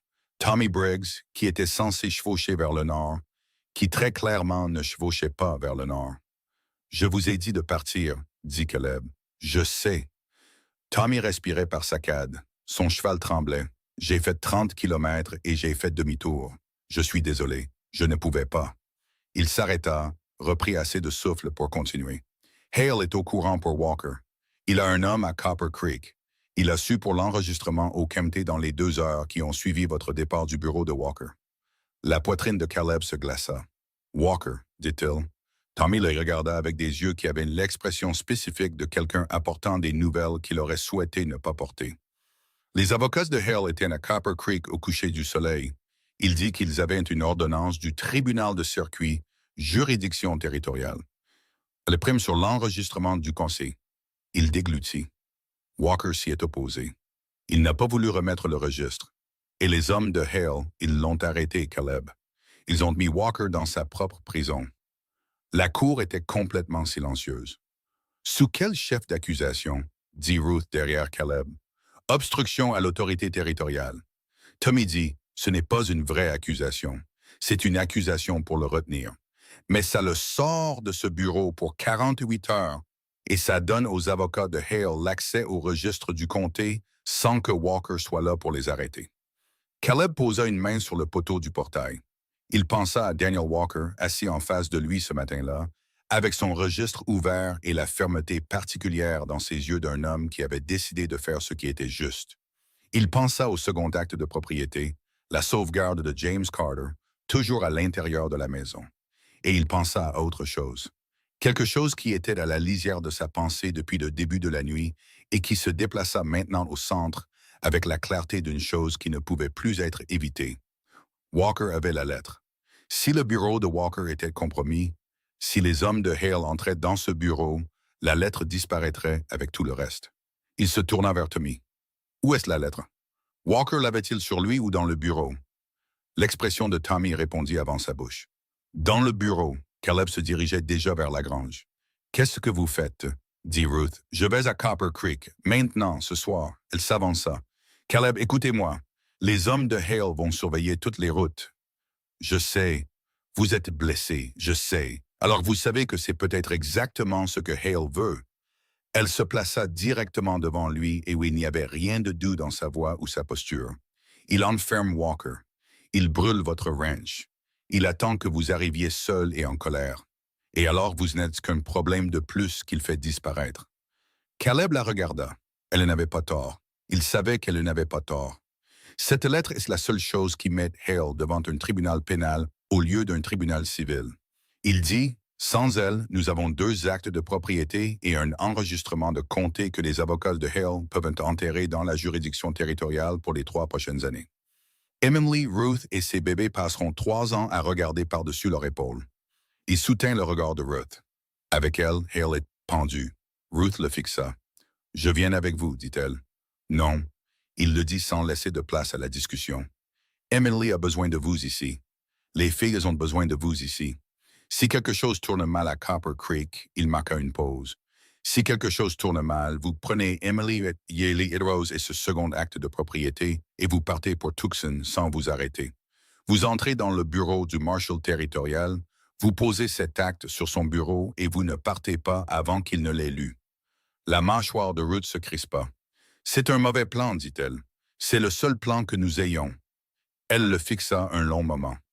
La colère dans ses yeux était réelle et méritée, mais derrière elle se trouvait le même calcul qu'il avait vu en elle depuis son arrivée. L'évaluation lucide d'une femme qui savait quand une discussion était déjà décidée. Elle s'écarta. Caleb alla dans la grange et sella son cheval. Il le sortait quand Emily apparut sur le seuil de la grange. Les 2 bébés étaient à l'intérieur avec Ruth. Elle était seule, debout dans le noir, les bras croisés sur sa poitrine, et son visage faisant le travail compliqué de contenir quelque chose de grand. « Revenez, dit-elle. Ce n'était pas une demande. Ce n'était pas tout à fait un ordre non plus. C'était quelque chose entre les deux. La voix de quelqu'un qui avait déjà trop perdu à la nuit et qui déclarait simplement qu'ils avaient décidé de ne plus perdre. Caleb la regarda. « Je serai de retour avant le matin, dit-il. Vous avez intérêt. » Elle s'avança et attrapa sa manche, la même prise qu'elle avait utilisée sur son manteau au portail il y a 2 jours et une éternité. « Vous avez promis de ne pas lâcher. » Il baissa les yeux sur sa main sur sa manche. « Je me souviens, dit-il. » Il posa brièvement sa main sur la sienne, un instant, ferme et certain, puis il se tourna, monta à cheval et partit vers la route. Derrière lui, le ranch reposait silencieux dans le noir, plein de gens qu'il n'avait pas prévus. Il ne se retourna pas, mais il le sentit quand même, le poids et la chaleur de cela le suivant dans la nuit, comme une lampe qu'il pouvait encore voir de loin. Il chevaucha vers Copper Creek, et quelque part dans cette ville, dans une cellule de prison qui n'aurait jamais dû contenir un homme honnête, Daniel Walker attendait. La route de Copper Creek à 3 heures du matin était d'une obscurité qui avait du poids. Caleb chevaucha durement pendant le premier kilomètre, puis ralentit à un galop régulier, assez rapide pour couvrir du terrain, assez contrôlé pour entendre ce que la nuit avait à dire. Son bras lui faisait mal là où le canon du fusil l'avait ouvert. Ses côtes avaient leur propre plainte. Il ignora les deux avec l'indifférence exercée d'un homme qui avait depuis longtemps négocié une trêve de travail avec la douleur. Il pensait à Walker. Daniel Walker avait été shérif adjoint dans 3 comtés avant de s'installer à Copper Creek. Et pendant ce temps, Caleb l'avait vu désamorcer 2 fusillades et entrer dans une 3e sans broncher. Ce n'était pas un homme qui avait peur facilement, et ce n'était pas un homme qui pliait, ce qui signifiait qu'en ce moment, assis dans sa propre cellule de prison, il était en colère de la manière très spécifique dont les hommes qui ne plient pas se mettent en colère quand quelque chose essaye de les faire plier quand même. Il était aussi, et c'était la partie sur laquelle Caleb ne pouvait pas se permettre de s'attarder trop longtemps, le seul homme à Copper Creek qui savait exactement où se trouvait la lettre de Hale. Caleb chevaucha. Il quitta la route principale à 5 kilomètres et coupa à travers champs vers la crête du canyon, utilisant la route qu'il avait empruntée 100 fois dans les années avant de décider de ne plus aller nulle part. Il entra dans Copper Creek par le côté nord, derrière la livrée, où les bâtiments étaient serrés les uns contre les autres, et la ruelle entre la forge et le magasin d'aliments pour animaux était assez large pour un cheval et assez sombre pour y disparaître. Il attacha son cheval à l'intérieur de la livrée et fit le reste du chemin à pied. Le bureau du shérif était éclairé, mais ce n'était pas la lampe de Walker. Walker gardait une flamme basse, pratique, la lampe d'un homme qui lisait à son bureau après les heures de travail et ne voulait pas le faire savoir. C'était plus lumineux. Au moins 2 lampes allumées à fond, la lumière d'homme qui travaillait et ne s'inquiétait pas d'être vu le faire. Caleb longea le côté du bâtiment et s'arrêta au coin. 2 hommes sur les marches de devant, armés, pas des adjoints de la ville, des hommes de Hale dans les mêmes manteaux de route sombres que les cavaliers qui avaient attaqué le ranch. Ils parlaient entre eux de la manière facile d'hommes qui s'attendaient à une nuit calme et la supportaient principalement. Caleb regarda la fenêtre. L'ombre qui bougeait à l'intérieur était anormale, trop délibérée, trop systématique. Quelqu'un fouillant un bureau comme on fouille un bureau quand on cherche quelque chose de spécifique. La lettre, il avait peut-être 20 minutes avant qu'il ne la trouve, s'il ne l'avait pas déjà fait. Il bougea. Il contourna l'arrière du bâtiment, passa par l'espace entre le mur de la prison et la quincaillerie et trouva la seule fenêtre à barreaux du bloc cellulaire. Il se pressa contre le mur et attendit 30 secondes. « Walker, dit-il, à peine plus fort qu'un murmure. Silence. Puis que le diable m'emporte. La voix de Walker venait directement de l'autre côté du mur. Il était assis le dos contre le mur, ce qui signifiait qu'il avait soit entendu Caleb arriver, soit qu'il avait l'instinct d'un homme qui se place près de toute sortie disponible par principe. « Vous allez bien, dit Caleb. Je suis dans ma propre prison. » La voix de Walker était assez sèche pour poncer du bois. « Définissez bien. Vous êtes blessé? » « Non, ils ont été polis, ce qui est en quelque sorte pire. » Une brève pause. « Caleb, il y a 2 hommes dans mon bureau en ce moment qui fouillent tout. »« Je sais, la lettre. » Tiroir de gauche du bureau en bas, sous les cartes d'arpentage du comté. La voix de Walker baissa encore.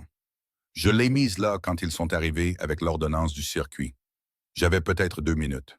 Elle est enroulée dans le papier d'arpentage, donc elle a l'air de faire partie de la pile. Combien dans le bureau? Deux que j'ai vus. L'avocat de Hale, un homme nommé Garrett, porte une cravate, pense que ça lui donne de l'importance. Et un des hommes de Decker pour les muscles. Une pause. Caleb, l'ordonnance du circuit est légitime. Hale a un juge dans sa poche si profondément que ce que j'ai enregistré ce matin n'a plus d'importance. Garrett m'a dit très poliment que la concession Carter allait être annulée par déclaration territoriale avant la fin de la semaine. Pas si cette lettre arrive aux bonnes personnes d'abord. Et qui sont les bonnes personnes? La voix de Walker était une vraie question, pas rhétorique. Parce que j'ai réfléchi à ça, et la réponse que je trouve sans cesse est que Hale a des relations dans toutes les directions à partir d'ici. Le Marshal territorial, dit Caleb. Tucson, Ruth Carter y va avec le deuxième acte de propriété. Il y a un deuxième acte de propriété. James était prudent. Un silence qui portait le son de Walker, révisant plusieurs choses simultanément. Ça change la donne. Walker dit, « Oui, mais pas si Garrett sort de votre bureau avec cette lettre. » Caleb vérifia l'angle du coin avant. Les deux hommes sur les marches parlaient toujours. Dans combien de temps la relève de la garde devant? Ils sont arrivés à minuit, donc. Walker calcula. Encore 3 heures, peut-être. 3 heures, c'était trop long. J'ai besoin d'une diversion, dit Caleb. Quelque chose qui éloigne les deux hommes des marches de devant. Je suis dans une cellule de prison, dit Walker. Ma gamme d'options de diversion est limitée. Vous avez une voix. Une pause. Qu'est-ce que vous suggérez exactement? Entamer une conversation avec Garrett qu'il ne peut ignorer. Quelque chose sur l'ordonnance du circuit elle-même, un problème de procédure. Quelque chose qui le fasse venir au bloc cellulaire pour en discuter. Et pendant qu'il discute, je passe par la fenêtre. Silence. La fenêtre a des barreaux, dit Walker. Le barreau de gauche est desserré, dit Caleb. Je l'ai remarqué il y a 2 ans et je vous en ai parlé, et vous avez dit que vous vous en occuperiez. Un silence plus long. J'ai été très occupé, dit Walker avec une grande dignité. Commencez à parler, Daniel. La voix de Walker s'éleva à l'intérieur de la prison, avec la qualité particulière d'un homme qui avait passé 20 ans à se faire entendre dans des environnements difficiles. Il commença par l'ordonnance du circuit et passa rapidement aux irrégularités de procédure spécifiques qu'elle contenait. Et son ton avait la précision de quelqu'un qui avait l'intention d'être très gênant à ce sujet aussi longtemps qu'il le faudrait. Caleb entendit des pas à l'intérieur, entendit la voix de Garrett, sèche, impatiente, la voix d'un homme qui s'attendait à ce que ce soit simple. Les deux hommes descendirent des marches de devant. Caleb était déjà au barreau desserré. Il lui fallut ses 2 mains, tout son poids et un angle spécifique qu'il avait calculé dans sa tête à partir du souvenir vieux de 2 ans de l'avoir remarqué. Et il céda avec une réticence grinçante qui lui parut très forte mais qui, apparemment, n'était pas assez forte pour avoir de l'importance. Il passa par la fenêtre. Le bureau était vide, les 2 lampes brûlant à fond. Le bureau était dans l'état de violation organisée que les hommes pressés créent quand ils n'essaient pas de cacher qu'ils ont regardé. Tiroir de gauche, en bas, carte d'arpentage. Il trouva la lettre en 8 secondes. Elle était intacte, toujours pliée à l'intérieur du papier d'arpentage. Il la prit et la mit dans sa chemise, là où le deuxième acte de propriété n'était pas. Il avait développé un système. Il retourna à la fenêtre. Il était à mi-chemin quand Garrett revint dans le bureau. L'avocat s'arrêta. Ils se regardèrent. Garrett était un homme mince avec une cravate nouée avec précision et l'expression de quelqu'un qui, jusqu'à ce moment, s'était considéré comme la personne la plus capable dans n'importe quelle pièce qu'il occupait. Cette expression subissait une révision significative. « C'est du vol, » dit Garrett. Sa voix était plus surprise qu'indignée. « Ce sont des preuves, » dit Caleb. « Les preuves ont une façon de trouver leur chemin jusqu'aux tribunaux. » Garrett ouvrit la bouche. Caleb sortit par la fenêtre. Il entendit Garrett crier derrière lui, entendit des bottes sur le sol et il courait avant que ses pieds n'aient complètement touché le sol, de retour par l'interstice entre les bâtiments, de retour vers la livrée, se déplaçant vite et bas, comme il s'était déplacé dans des endroits pires que celui-ci. Un coup de feu passa au-dessus de lui, large, paniqué, le coup d'un homme qui avait attrapé une arme sans y réfléchir. Il atteignit la livrée, son cheval. Il était sorti de la ville par le nord et sur un terrain découvert avant que le deuxième coup de feu ne trouve sa portée. Et à ce moment-là, il était déjà dans l'obscurité, là où l'obscurité signifiait quelque chose. Chap, il était à 3 kilomètres quand il entendit le second cheval. Il s'arrêta, attendit. Le cheval derrière lui ralentit, puis s'arrêta. Boone, une voix dans le noir. Pas Garrett, pas Decker, une voix qu'il ne connaissait pas. Qui est-ce? Dit-il. Un cavalier s'avança lentement, les mains visibles, aucune arme dégainée. Un homme d'environ 40 ans, solide, avec une étoile de Marshall sur la poitrine qui captait le clair de lune. Caleb la regarda, puis l'homme. Vous êtes loin de Tucson, dit Caleb prudemment. J'ai chevauché dur pour arriver ici, dit le Marshal. Mon nom est Abe Calder. Je suis Marshal territorial de Tucson. Il arrêta son cheval à 3 mètres. J'observe Victor Hale depuis 8 mois. J'avais un homme dans son organisation depuis 6 de ces 8 mois. Il marqua une pause. Un jeune homme, manteau marron, jument alezane. Tommy Briggs. Caleb resta très immobile. Tommy travaille pour vous. Il dit, depuis le début. Oui, il a copié cette lettre sur mes instructions. Calder soutint son regard. Je monte un dossier contre Hale pour fraude foncière, corruption de fonctionnaires judiciaires et les meurtres d'au moins 4 personnes dans 2 comtés. Sa voix était égale et pas particulièrement dramatique. La voix d'un homme rapportant des faits. James et Sarah Carter sont 2 de ces 4. La nuit était très silencieuse. « Pourquoi n'avez-vous pas agi plus tôt? » dit Caleb. Le ton de sa voix n'était pas entièrement dissimulable, parce qu'agir trop tôt signifie que Hale s'en sort sur un vice de procédure et que 3 témoins finissent morts. La voix de Calder ne changea pas. J'avais besoin de la lettre dans une chaîne de possession documentée. J'avais besoin des actes de propriété et j'avais besoin que Hale fasse des gestes que je pourrais présenter à un juge fédéral plutôt qu'à un juge de circuit qu'il possède. Il regarda Caleb directement. « Vous m'avez donné tout ça en 48 heures. L'attaque de votre ranch la nuit dernière. 6 témoins, dont un shérif de comté. L'arrestation frauduleuse de Walker. 4 de plus. Et maintenant, l'avocat de Hale ordonnant la récupération d'une lettre de meurtre d'un bureau de police. » Il marqua une pause. « Ce n'est plus de la fraude foncière. C'est une conspiration criminelle fédérale. » Caleb resta assis avec ça un moment. Il pensa à Ruth chevauchant durement vers Tucson. Il pensa à Emily demandant « Qu'est-ce qui nous arrivera? » Il pensa à Tommy Briggs, 30 kilomètres au nord avant de faire demi-tour parce qu'il avait une sœur de 9 ans et ne pouvait pas rester parti.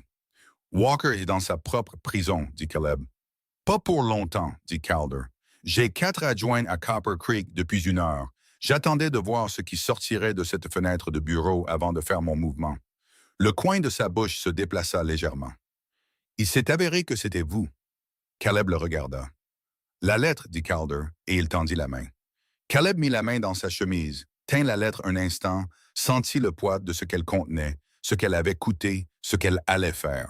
Il la lui tendit. Calder la prit avec la délibération prudente d'un homme qui comprenait exactement ce qu'il tenait. « Je dois retourner à mon ranch, dit Caleb. « Allez-y, dit Calder. Hale ne sait pas encore ce qui se passe dans cette ville. Il va le découvrir dans les prochaines heures. Et quand il le saura, il s'arrêta. Quand il le saura, dit Caleb, il y a une autre chose que vous devez savoir. » Calder le regarda fixement. « Mon homme à l'intérieur de l'organisation de Hale a envoyé un message cet après-midi, avant le raid sur votre ranch ce soir. » Il marqua une pause et Caleb sentit cette pause comme une main sur sa poitrine. « Hale n'était pas à sa propriété quand je suis passé. Il est parti cet après-midi avec 2 hommes, chevauchant vers le sud. »« Sud? » Le ranch de Caleb était au sud. Il y va lui-même. Caleb dit « C'est de mon interprétation. Il ne fait plus confiance à Decker pour finir le travail. » Après l'échec du raid de ce soir, Calder secoua la tête. Un homme comme Hale, avec tout qui se resserre, il y va lui-même. Il en fait une affaire personnelle. Caleb tournait déjà son cheval. « Il y a combien de temps? » Il dit « Le message est arrivé il y a 4 heures. Il avait une longueur d'avance avant même le début de votre raid. » 4 heures. Les mains de Caleb se resserrèrent sur les rênes. Emily, Ruth, les bébés, Cole et Pete, des hommes bons, mais pas des hommes à qui on avait dit de surveiller Hale lui-même. Pas des hommes qui savaient que le chef avait décidé de descendre et de finir ce qu'il avait commencé personnellement. « Chevaucher, dit Calder. Il ne le dit pas comme un ordre. Il le dit comme un homme en disant à un autre que la situation avait été pleinement comprise par les 2 parties et qu'il n'y avait plus de conversation qui pourrait l'améliorer. » Caleb chevaucha. Il poussa le cheval plus fort qu'il n'avait poussé quoi que ce soit depuis des années, et l'animal répondit avec la confiance totale d'un cheval bien entretenu à qui on n'avait jamais demandé plus qu'il n'avait. La route défilait vite sous les sabots. L'obscurité se brisait autour de lui en morceaux rapides, et l'esprit de Caleb fit ce qu'il faisait autrefois dans les années avant le range. Il devint froid, clair, et réduisit tout aux 30 prochaines secondes. Juste les 30 prochaines secondes. Ce qu'elles exigeaient, ce qu'elles coûteraient, il était à 1,5 km quand il le sentit. De la fumée. Pas le mince filet de cet après-midi. Quelque chose de plus lourd. Quelque chose qui n'allait pas. Il passa la petite crête et le vit. La grange brûlait, pas entièrement. Le feu était encore bas, trouvant encore sa prise, mais il était délibéré, et il était réel, et la lumière orange de celui-ci jetait la cour en relief saisissant. Et dans ce relief saisissant, Caleb vit 3 chevaux à la clôture, et 3 silhouettes se déplaçant dans la cour. Il vit Cole à terre près de l'abreuvoir, ne bougeant pas. Il vit Pete adossé aux côtés de la maison, les mains levées et un fusil pointé sur lui.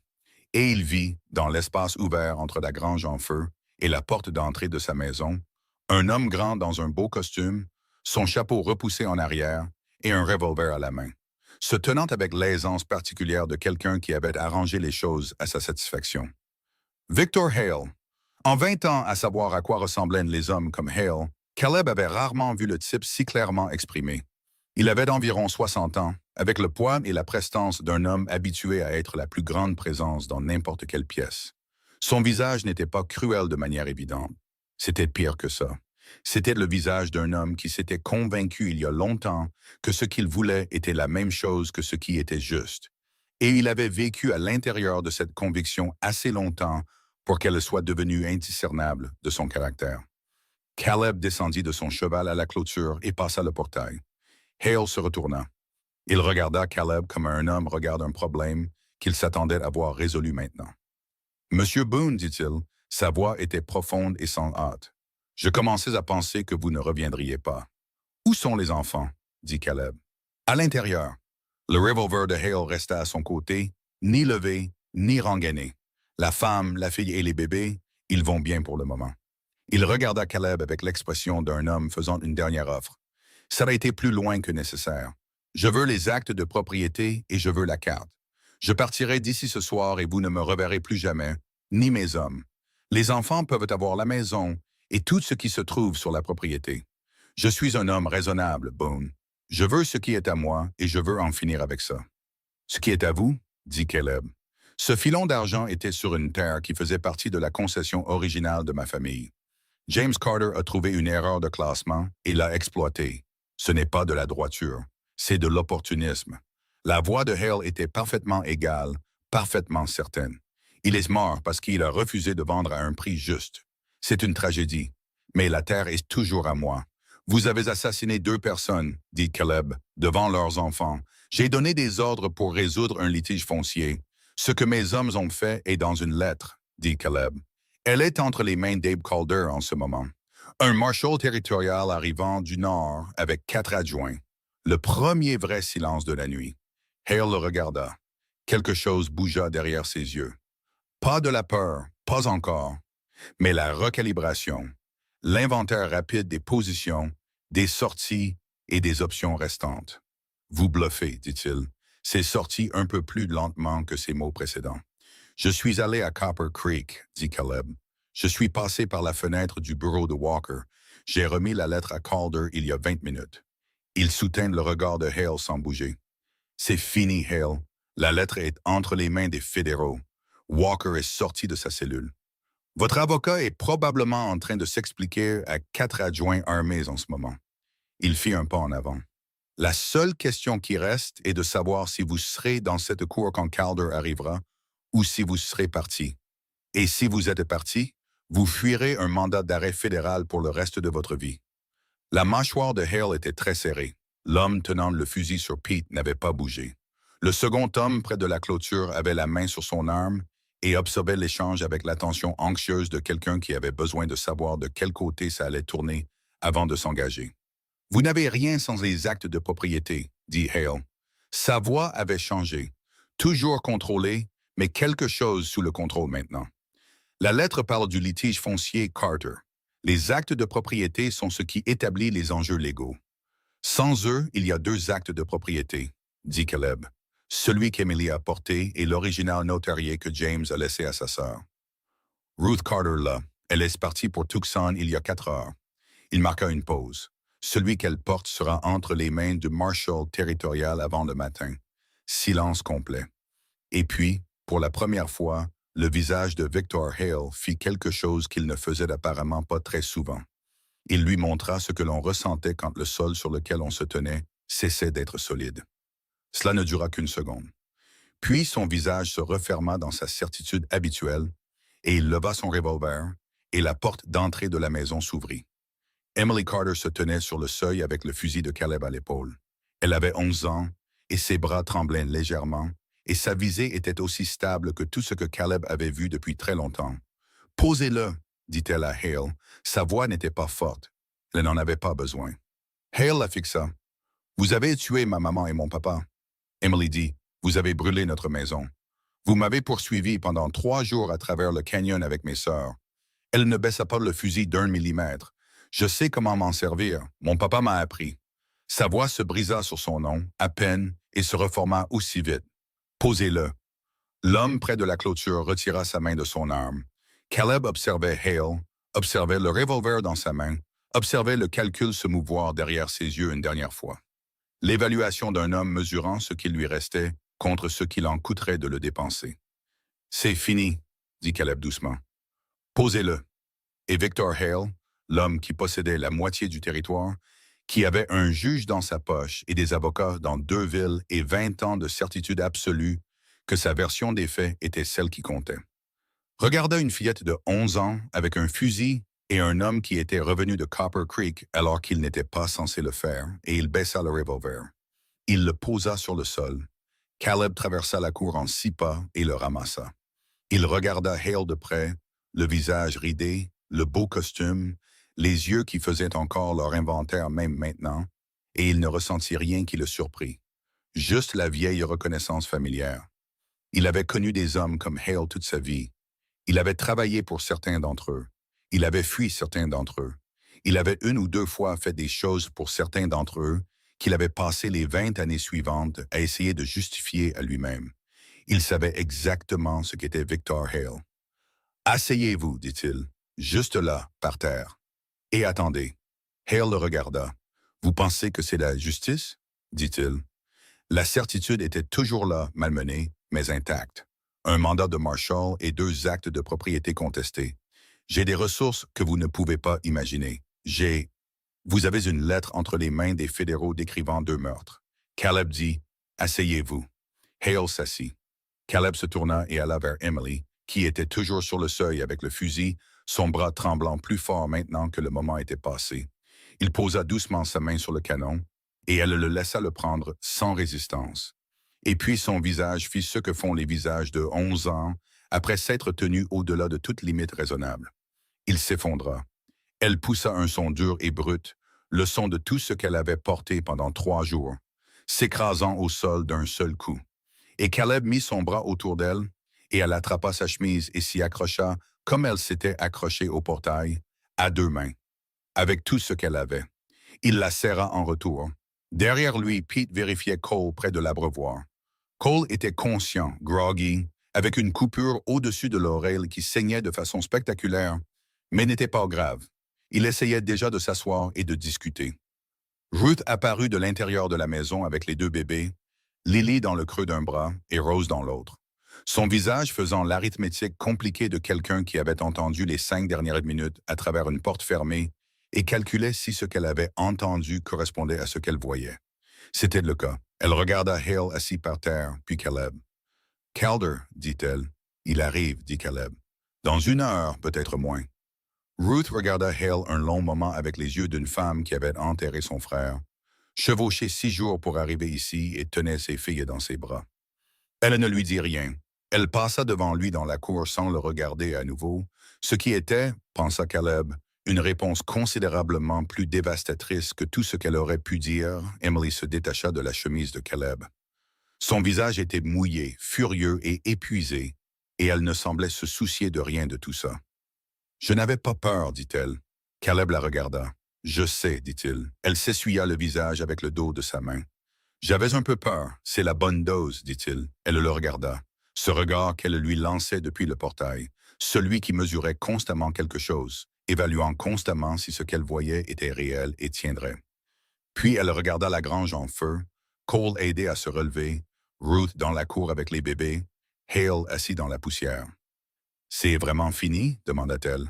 Caleb regarda la route vers le nord où, dans l'heure qui suivait, un marshal territorial et 4 adjoints arriveraient avec l'élan particulier de la loi arrivant enfin à la vitesse à laquelle elle aurait dû voyager depuis le début. Le pire, dit-il. Emily hocha lentement la tête. Elle retourna sur le seuil et il l'entendit parler à sa tante à voix basse. Et puis il entendit Rose faire le son croissant qui signifiait qu'elle en avait assez d'être portée et voulait que quelqu'un s'occupe de ses préoccupations immédiates. Et le bruit ordinaire de cela, le bruit absolument ordinaire, vivant, respirant de cela, le frappa quelque part en dessous de la poitrine. Il se tenait sur le seuil de sa maison et regardait l'horizon. Le feu de la grange s'éteignait maintenant. Cole et Pete y avaient jeté de l'eau et elle serait récupérable, en grande partie. Ce qui était mieux que ce qu'il avait semblé il y a 20 minutes. Hale était assis dans la cour et ne disait rien. La nuit d'été s'abattait sur tout, chaude, épaisse, et enfin, une fin calme. Caleb leva la main et ajusta son chapeau. Il avait une lettre entre les mains de Calder et 2 actes de propriété en route pour Tucson, un marshal territorial à 1 heure de là, et Victor Hale assis dans la poussière de sa cour. Et à l'intérieur de la maison derrière lui, 2 bébés et une fille qui avait couru pieds nus pendant 2 jours à travers le canyon avec ses sœurs, et une tante qui avait chevauché 6 jours sur la parole de la lettre d'un mort, et 2 étrangers qui s'étaient présentés quand c'était important. Il pensa à ce qu'il avait dit à Emily, le pire. Il pensa à ce qui venait d'après le pire. Et debout sur le seuil de sa maison dans l'obscurité rafraîchissante, Caleb Boone, un homme qui avait passé 3 ans à essayer très fort de n'être personne, découvrit qu'il ne se souciait pas particulièrement de ce qui allait suivre. Il entra. Abe Calder arriva 53 minutes après que Hale se soit assis dans la poussière. Caleb compta. Il s'était tenu à la clôture avec le revolver qu'il avait pris à Hale, observant la route du nord. Pendant ce temps, à l'intérieur de la maison, Emily avait installé les 2 bébés, Ruth avait pansé la tête de Cole, et Pete avait fait de son mieux avec la grange dans le noir. Le feu était éteint, la grange était debout. La nuit était devenue particulièrement silencieuse, comme une chose qui a fini d'être violente et n'a pas encore décidé de ce qu'elle sera ensuite. Quand Caleb vit les cavaliers arriver, il sentit quelque chose se relâcher dans sa poitrine qu'il n'avait pas pleinement compris être crispé. 4 adjoints et Calder, chevauchant à un rythme qui disait qu'on les avait informés que la situation était maîtrisée, mais qu'ils ne le prenaient pas pour acquis. Ils passèrent le portail et Calder jeta un long regard à la cour, à la terre éraflée, à la grange noircie par la fumée. Victor Hale assis par terre, les poignets croisés sur les genoux. Et puis il regarda Caleb. « Vous êtes toujours debout, » dit Calder. « Je vous avais dit que je le serais, » dit Caleb. Calder descendit de cheval, tendit ses rênes à un adjoint et se dirigea vers Hale. Il se tint au-dessus de lui un moment, avec l'autorité tranquille d'un homme qui avait construit ce moment précis pendant 8 mois et ne ressentait aucun besoin d'en faire un spectacle.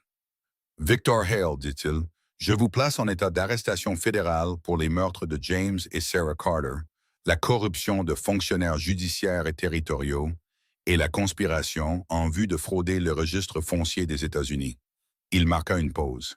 Il y a 4 autres chefs d'accusation. Je vous les lirai à Tucson. Hale leva les yeux vers lui.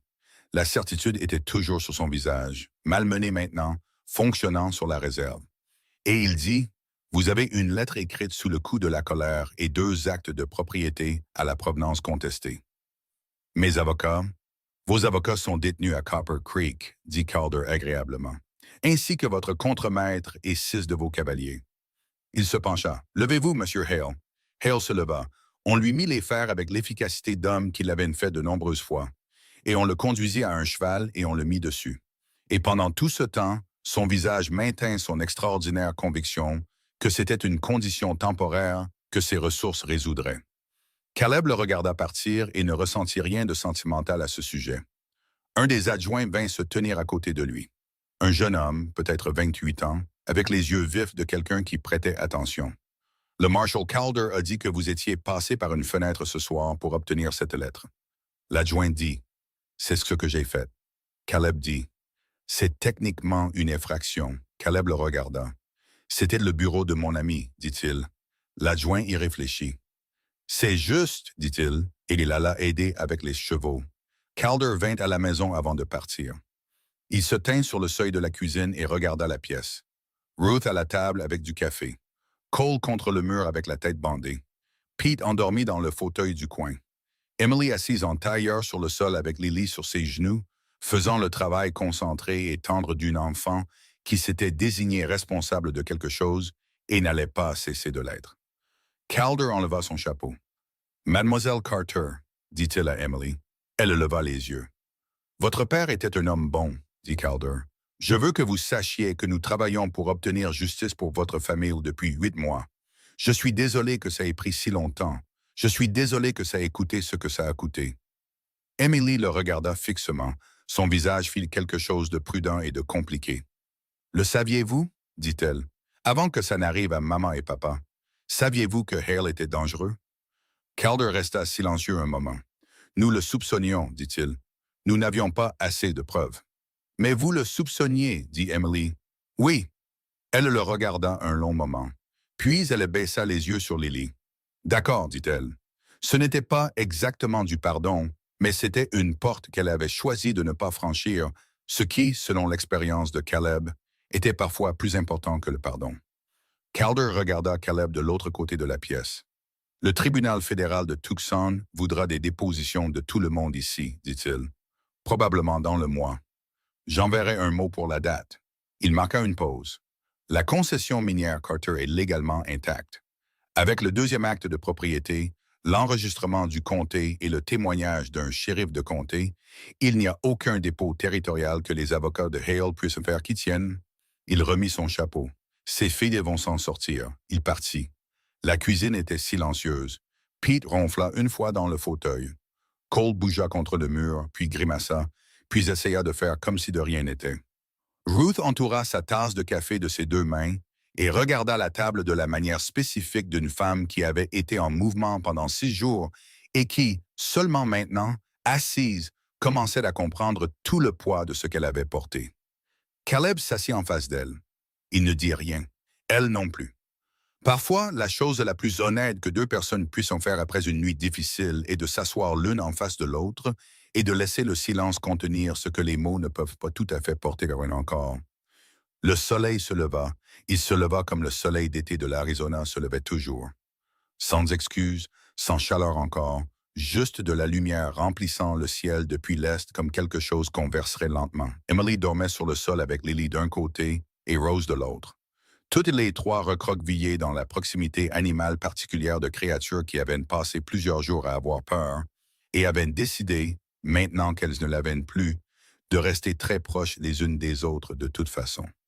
Caleb se tenait à la fenêtre, regardait le ciel changer et buvait un café qui avait refroidi sans qu'il s'en aperçoive. Il entendit la voix de Ruth derrière lui, calme, s'adressant à lui. « Nous devons parler, dit-elle. » Il se retourna. Elle se tenait sur le seuil de la cuisine, les bras croisés, pas hostile, mais la posture d'une femme qui avait organisé ses pensées pendant la nuit et était prête à les dire à voix haute. « De ce qui se passera ensuite, dit-elle. » Caleb s'assit à la table. Ruth s'assit en face de lui dans la même chaise où elle était restée toute la nuit, et pendant un instant, ils se regardèrent avec la franchise de 2 personnes qui avaient traversé assez de choses ensemble au cours des 12 dernières heures pour sauter toute politesse qui aurait pu être requise autrement. « J'ai une maison à Flagstaff, dit Ruth. Elle n'est pas grande, mais elle est à moi. J'y suis depuis 12 ans. Elle marqua une pause. Emily la connaît. Elle y a passé 2 étés quand elle était petite. Une autre pause. Il est logique qu'elle et les filles viennent avec moi. Au moins pour l'instant. » Caleb resta silencieux. Il regarda le sol où Emily dormait, les petites têtes sombres de Lily et Rose visibles au-dessus du bord de la couverture. « C'est logique, dit-il. « C'est logique, dit Ruth. Elle l'observait attentivement. « Vous savez que c'est logique. »« Oui. » Quelque chose changea entre eux. Pas une dispute. Quelque chose qui en était presque l'opposé. 2 personnes arrivant à la même vérité par des chemins différents et se reconnaissant là. « Elle parle de vous. » Ruth dit, Emily, de la manière dont les enfants parlent des choses qu'ils ont décidé être permanentes. Caleb la regarda. Elle me connaît depuis 4 jours, dit-il. Elle vous connaît depuis 4 jours, acquiesça Ruth. Et pendant ces 4 jours, vous êtes revenu de Copper Creek alors que vous auriez pu continuer à chevaucher. Vous êtes passé par une fenêtre dans le noir pour un morceau de papier qui n'était pas votre problème. Et vous vous êtes tenu dans la cour et avez laissé une fillette de 11 ans tenir un fusil qu'elle n'avait pas besoin de tenir parce que vous compreniez ce que cela signifierait pour elle d'être celle qui se tenait debout. Elle soutint son regard.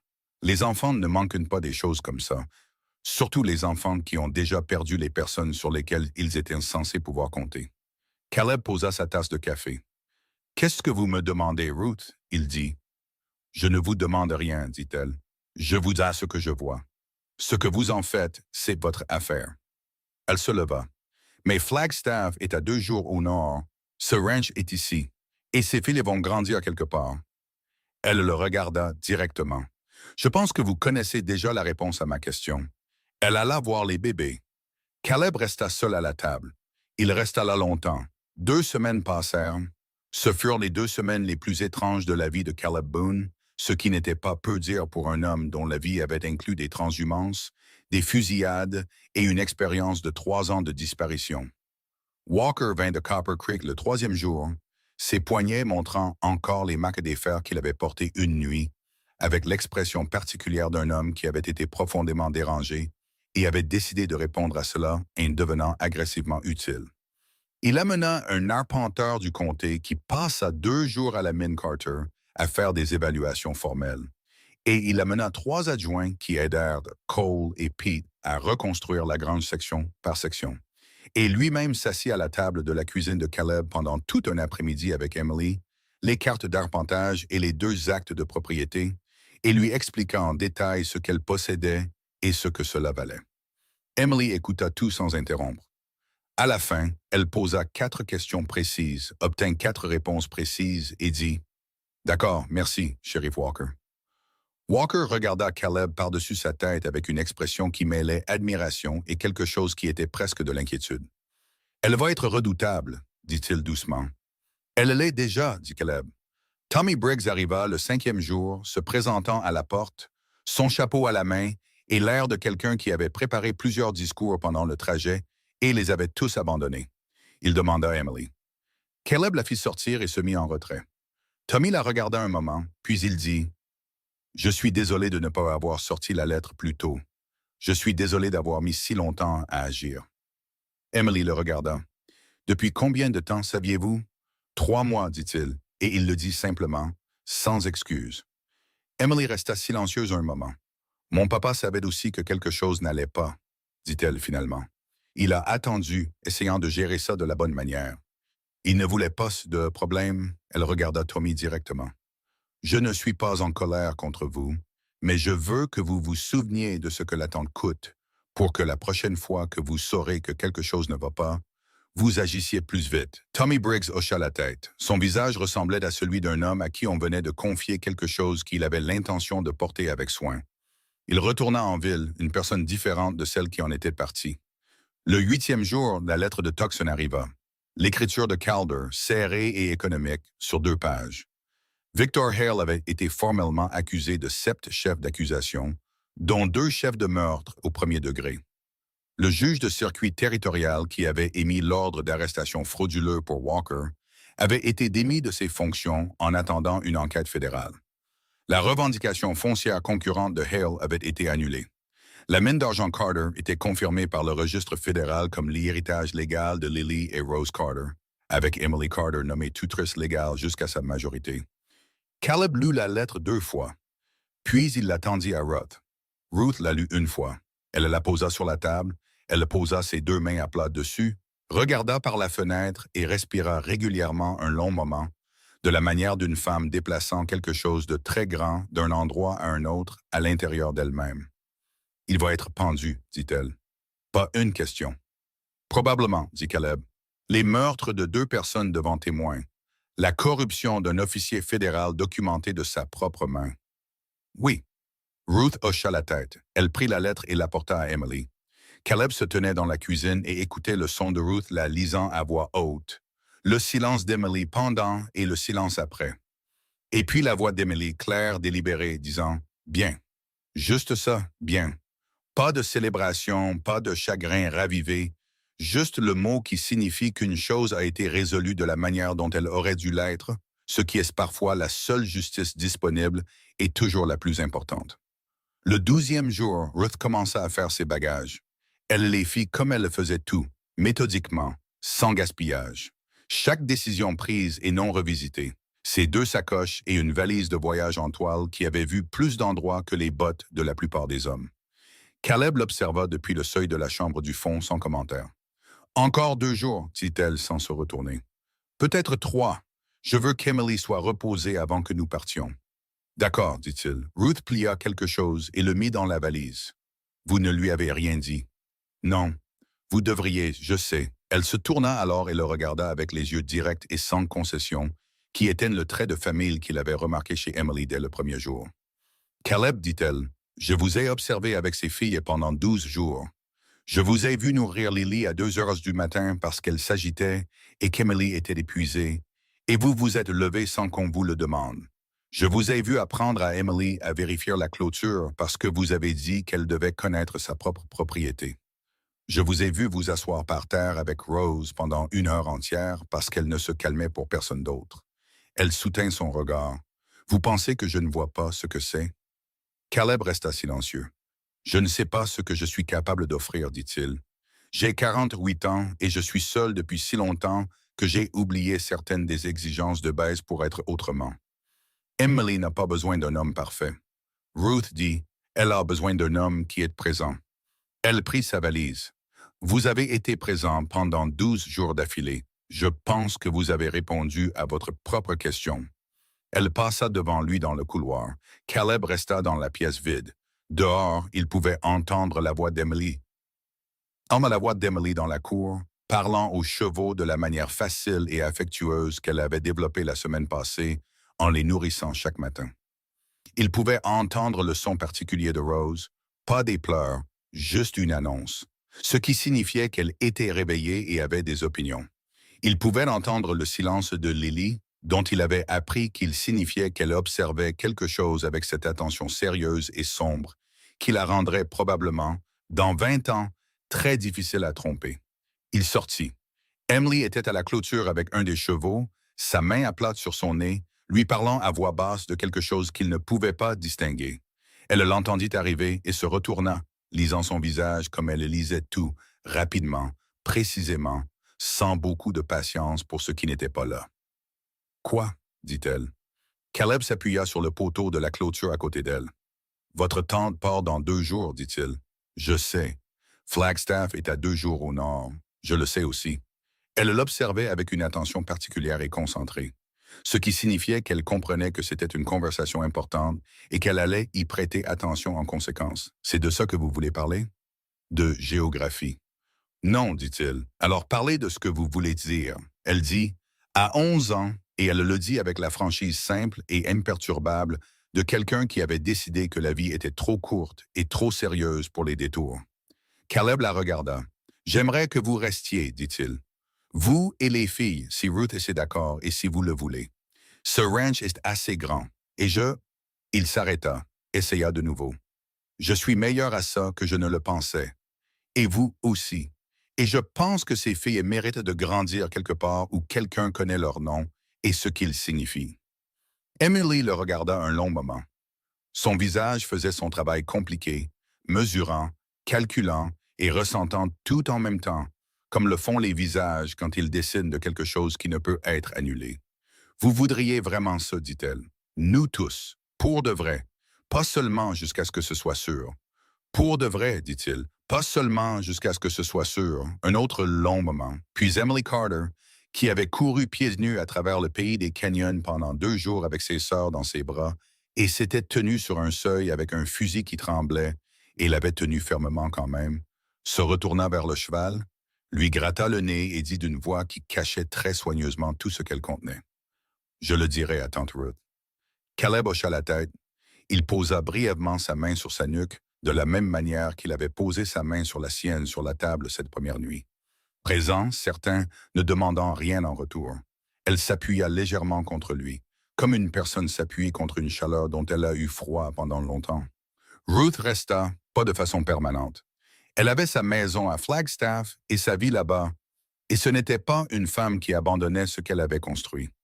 Mais elle resta pour l'été, à travers la chaleur, les longues soirées et le processus graduel du ranch devenant quelque chose qu'il n'avait pas été auparavant.